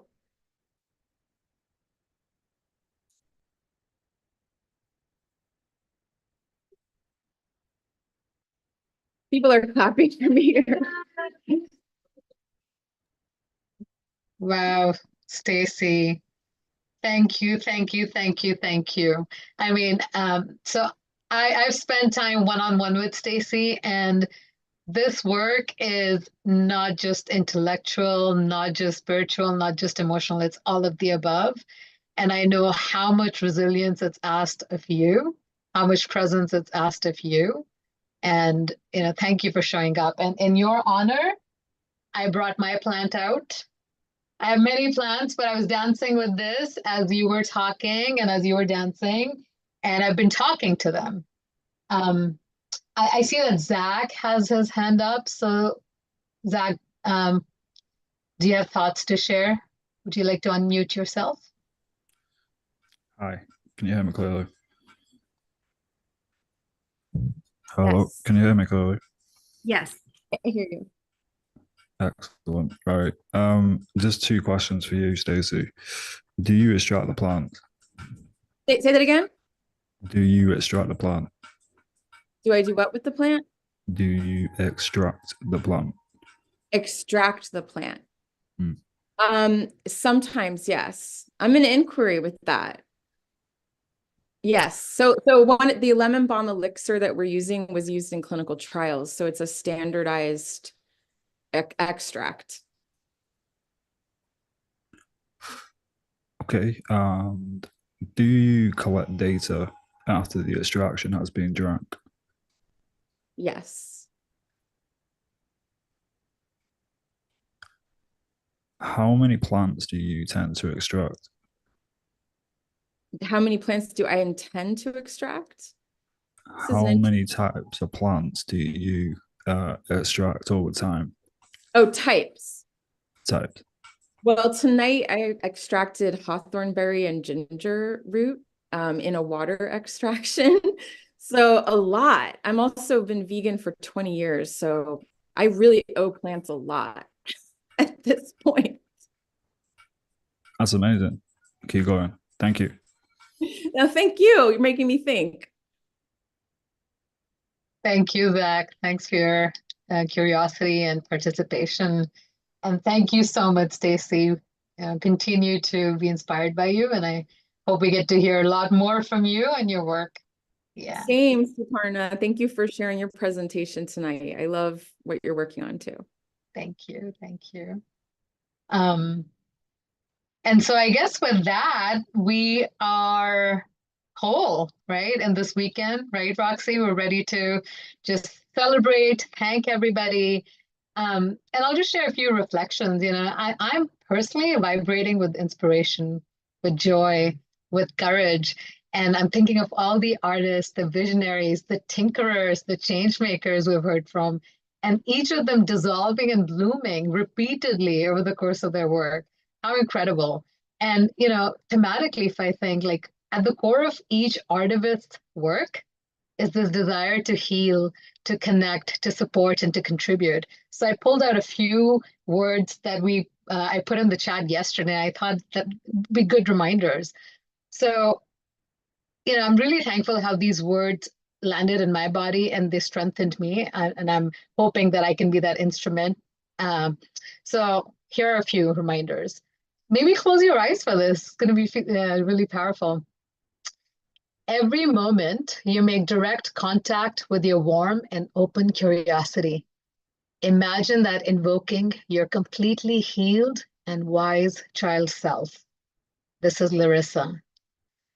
The joy of an expressive child plus the mastery of an experienced voice. Step into that reality where your voice is fully expressed. What is possible from this place of clear expression? Marv Radio. Change spreads like the mycelial network, and the mushrooms that grow out of it might just be magic. Don King. How might it feel when the best of us is reflected in our communal processes? Speaker John Nash. Okay, so with that, you may open your eyes and welcome you back. So I think this weekend really has reflected the best of us in this communal space. This CADS process, the comprehensive anticipatory design science, personally, I think it asks a lot out of us. It asks us to employ all of ourselves like an octopus, feeling with all our tentacles, right? There's no like sleepy parts. And it's inviting us to be in constant awareness. It's a very alive way of being, and sometimes very difficult when dominant culture doesn't embrace. And so what we've seen here is that we're not alone, that there are ideas and spaces blooming everywhere. The world is covered with deeply intentional and courageous people. And these aren't just words. I'm not just saying it. I just didn't Zoom in for the weekend. I'm a part of the cohort 3. And this is my experience in this space, really. So with that, I would like to thank you, Roxy, and everybody in the DSS team, Mark, Stephen, everybody, really everybody that's shown up here. Eve, like I'm seeing all these faces, right? All of you for being here and for volunteering, for making the space, because really you're all supporting each of us. We're supporting each other in this blooming and becoming. So thank you. Roxy. Thank you, Suparna, for that beautiful recap. And I really couldn't have imagined a more intentional and clear way to land the seeds that we'll see how they bloom forward after this. So I really appreciate you taking on the invitation to prepare some closing thoughts for this container. And yeah, I wanted to also say thank you. A few members of the team have brought up on stage with me. I don't know if Julia's willing to come on camera. She's very behind the scenes kind of human, but really it takes a village to co-create and to uplift, and to do this work is not easy. Like you said, it asks a lot of us. And it is continually kind of this sort of evolutionary process that is surprising. It surprises me all of the time. I'm like, whoo, I didn't know it was going to be like this, but I think I feel Lena with me now. I'm like, we grab that dragon tail, and sometimes it drags us. Sometimes we fly, and I think that we flew, this like so grateful that we're also on the Vision train, which has been the home of all of our Design Science Studio events ever, that have been all of our salons that have been online, because we also just believe so deeply in this collaboration over competition. And the Vision Train is a nonstop 24-hour art jam. It's a Zoom room that has been dedicated since 2020 to holding space for creativity. And I know Amanda is like still on here, even though she's probably traveling or something. But, I think that it's just a testament to be kind of at this closing point. And, I prepared just a little like, I wanted to just acknowledge we did it. We just did this 2-day, 10-hour, although we went over a little bit, probably 11 and a half hours in total, online, multidisciplinary, interdisciplinary, transdisciplinary, antidisciplinary, whatever, co-created Salon. And we did it. We watched, we showcased, we witnessed, we lived, we danced, we laughed, we cried through so many different parts. And I think part of what gives me hope, and that I've heard has given so many other people hope and place and belonging over the years in the studio, is that we're not doing it alone. No one of us has to take this whole thing on by ourselves. And I also want to celebrate that we did it. We launched our bioregional events. We have 4 bioregional events. Clara did one in Portugal. Alicia Sacred Heart did one in Mexico City. And right now one is happening in Brooklyn. Shout out to Brooklyn. And then we're going to have one tonight to kind of land the ship. Here, I'll bring Brooklyn up on stage. We can add Brooklyn to our their little screening of us seeing them. Very meta. But there's also all of this other support that comes in. Oops, this is the wrong one. This one. Yeah. We are held by a bunch of really awesome partners and different people around the world. We have Gray Area and Hype Ritual, which is has been stewarding this since the beginning, with the Buckminster Fuller Institute, which somehow didn't make it on this screen, but they're down here. Let's find them. There we are. Yeah, love you, Buckminster Fuller Institute. They're at the base, the core. And the Vision Train and Amplifier Art, which how cool was it to have Cleo from Amplifier Art, and in Rhythm and Limbus and Deep Culture and Catalyst Network, who's not on here, but everything was built on Catalyst. And Vincent is like, he's just the sweetest angel. We need to get him. He's definitely on the ticketing page, at the bottom of the ticketing page. And Future of Cities. And some of these partners, all they did was just share. They shared with their communities, and they're like, pushing out our pulse. But the feeling that I get from so many folks who are willing to be like, yeah, I believe in what y'all are doing, is just like that they care and that this matters to them. And this is a thing, the salons, these events that we create are, I think I said this at the beginning of the weekend, but in many ways, this is, and I also remember Larissa saying this word as well. They're like a prayer. They're like a devotive prayer to the world that we believe that it can be. And it's an experience. It's like a little sliver of an experience that tells us like, it's happening, we're doing it, like it's alive. And it's our contribution to a culture that works for all. And I think it helps us to like keep going. And this is just a list of all of the different people that Eve, who is our volunteer coordinator, collected. And we might have forgotten someone, but just wanted to acknowledge the creative production team that came together to co-create this event. And I'm going to go off the cuff because I can, and I'm going to show y'all the back end of our entire operation, which is Airtable. Love you, Airtable. But just to show you all of the there are 54 different people who were a part of this as presenters, as artists, as performers. And it's amazing, like just how many folks were involved and care and are willing to bring their visions forward into the world. And so I just, so much gratitude, infinite thank yous. We got this, y'all. And thank you for everyone who came live, either are here now or came through the weekend. And for anyone who's tuned in online, just your presence is a gift. And it also encourages us to keep on going. So that's my little thank yous. Really grateful to all of you. And let's keep this train chugging along. And I wanted to hand it over to Eve for a minute as well, because she got to help empower so many folks who wanted to join in and help out. Yeah, we had an amazing team of cohort members as well as some past members step forward, and it was really cool. We had Jeet in India like 2 nights ago being like, I can help on Canva. So it was really cool seeing how this is a worldwide project that is being, I think at that time I said, we're on a world. And it was like that realization, like this project really puts it into perspective that we are all together on one world creating this amazing project. And I'm so thankful to all of the volunteers who stepped forward, and just thank you. Thank you. Thank you, Eve.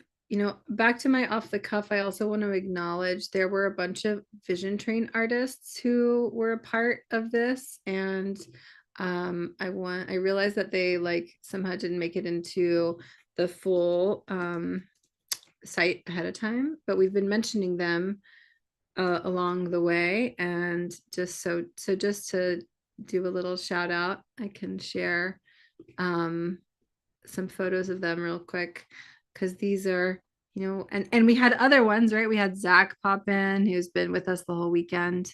But here's the Vision Train artists who signed up and have been present with us over the weekend. Miss Velvet Cream, Leonard Chapman, Nico Leltola, Sudi Bell, Lauren Blair Churchill, and Eileen Rosie Rose. So thanks to all the artists who were creating with us live. Can't wait to see. Some of y'all have been sharing in our social media. We've been like reposting. So with that, I say we are complete. Mark, Stephen, any final thoughts you want to add in as stewards of the Design Science Studio and a long time since the very beginning, members of this community? Stephen, jump in.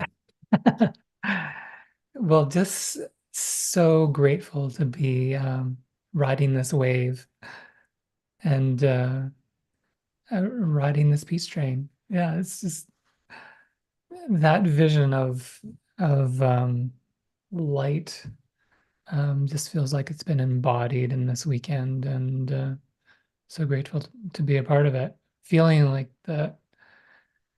what people were talking about in so many different ways about this desire for collaboration, and here we are doing it. It just, yeah, feels real. Yeah, it feels like the beacon is getting brighter in the beaming. Yeah. I'm just gonna keep on going. And thank you both for being such a big part of this community for so long, and for riding that wave of transformation along with us. If you all haven't gotten a chance, or if you joined late, or if you were too busy working on making sure this thing was functional, I want to just encourage everyone to check out the website page that has everything on it. It's all updated. I'll show that one more time before we close, because there's a lot to explore. And as I mentioned, Vincent, I just can't say enough good things about Vincent. He really, like, you might have, if you were here the other day when we were talking about he came to share about Catalyst, and he also talked about this sort of reference that he gave to, like, being the structural engineer versus, being being the architect, or whatever, the architect. But he really has taken the time over the years to really understand and ask kind of, what do we want it? How do we want these experiences to work? And then has built this amazing platform of Catalyst to actually be able to, like, house and orient folks. And it's really been so special. I'm trying to find the link real quick that has all of the one pager. Actually, Suparna, I know you've been looking at it recently, so maybe you can drop it in the chat. Oh, I found it. And there's the whole page, which gives you an opportunity to explore all the artists. But I will say that I've been checking the email, I've been checking my threads. This is the first time we've had an event where someone who's got a ticket, or even, has not been like, what's happening? I don't know how to navigate the event page, because it's working. So yeah, here we are. Look, we're even on time. Closing remarks and gratitude. Bam. Dissolve and Bloom in Brooklyn still happening. And then the last thing that's happening in person is over at my house. So if you happen to be in the neighborhood, you want to come collage your visions of the future, you can do that. So look at this. I just want to, like, take it in. So much care and time and vision and presence, and Hey, Roxy. it's amazing. Roxy? Yeah. No, there's somebody here also who's been with us since the beginning that would like to share. Can we bring Stroopy on up? I would love that. I was actually thinking about Stroopy. I was like, why do we have Stroopy's art in the space? Stroopy, hi. Hi. Hey there. It's good to see you all. And it's been beautiful to be around and pop in and out and see what came up from the community and everyone, and so many inspiring stories and people. And I was most of the time sitting over here with a little weaving loom made from straws, weaving some space-time. And during the session yesterday, I grew this piece. I don't know, with the light, it's not ideal for this, but anyways, you can see the stars. This is a Kagome weave, and I don't know if anyone actually saw that last year with the Regenera Rising, because I couldn't be there for the whole time.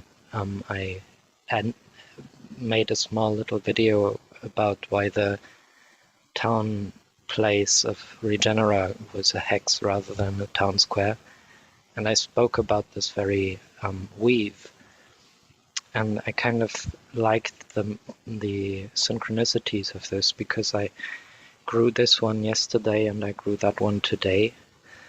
And what I just finished as the last presentation came to its end was the connection between the two, where the two layers are put on top of one another, and a third is basically sewn through. But the sewing itself, the stitching, becomes a third layer of the same weave. So while I needed the loom for the first two layers to give them, or to be more easily able to shape them, to allow them to come into shape, the third layer was allowed to manifest between those two. It didn't need a loom anymore.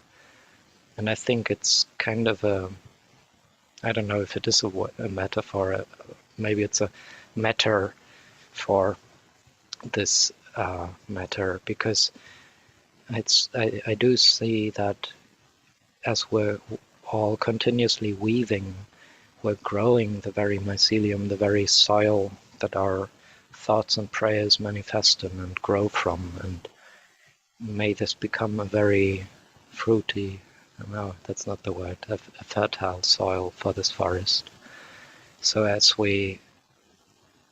one incredible ingredient to synergy is that the more we grow, the more room there is for other life to take place within. The more we grow these structures of life between and around and within us, the more niches we create for other forms of life to take place and take root and take hold and take flower and bloom, And the last little sprinkle of synergetic magic in that is that no one of us can tell beforehand what this whole is going to turn into. We can know it's whole, so there's a whole lot more that comes from its own being than what we, each and every one of us, bring in to play.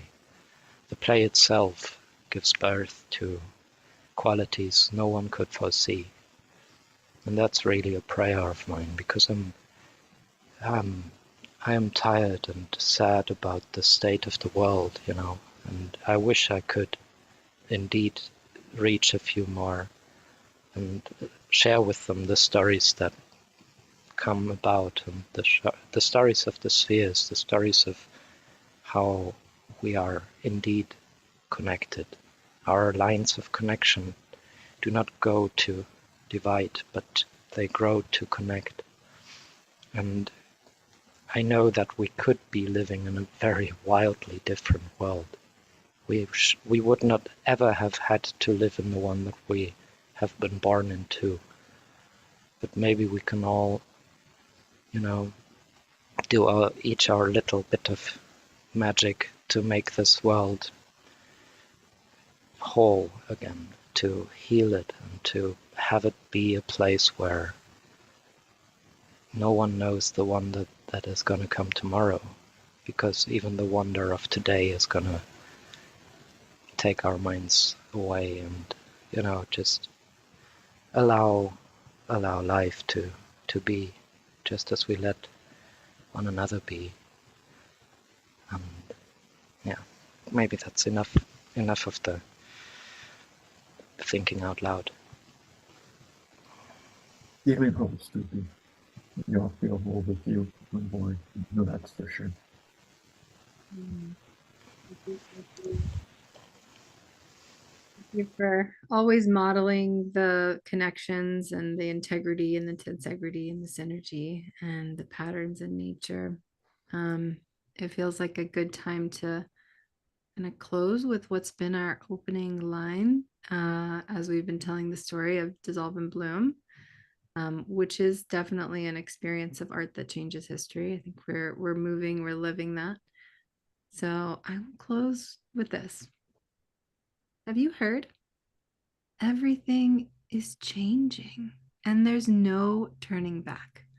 As we dive deep, the idea of separation from nature evaporates. Nothing is destroyed, just transformed. Allow yourself to dissolve and bloom like the mycelial interconnected network sporing out of the process of permanent transformation. The metamorphosis has commenced, and as our friend Bucky said well, there is nothing in the caterpillar that tells you that it's going to be a butterfly.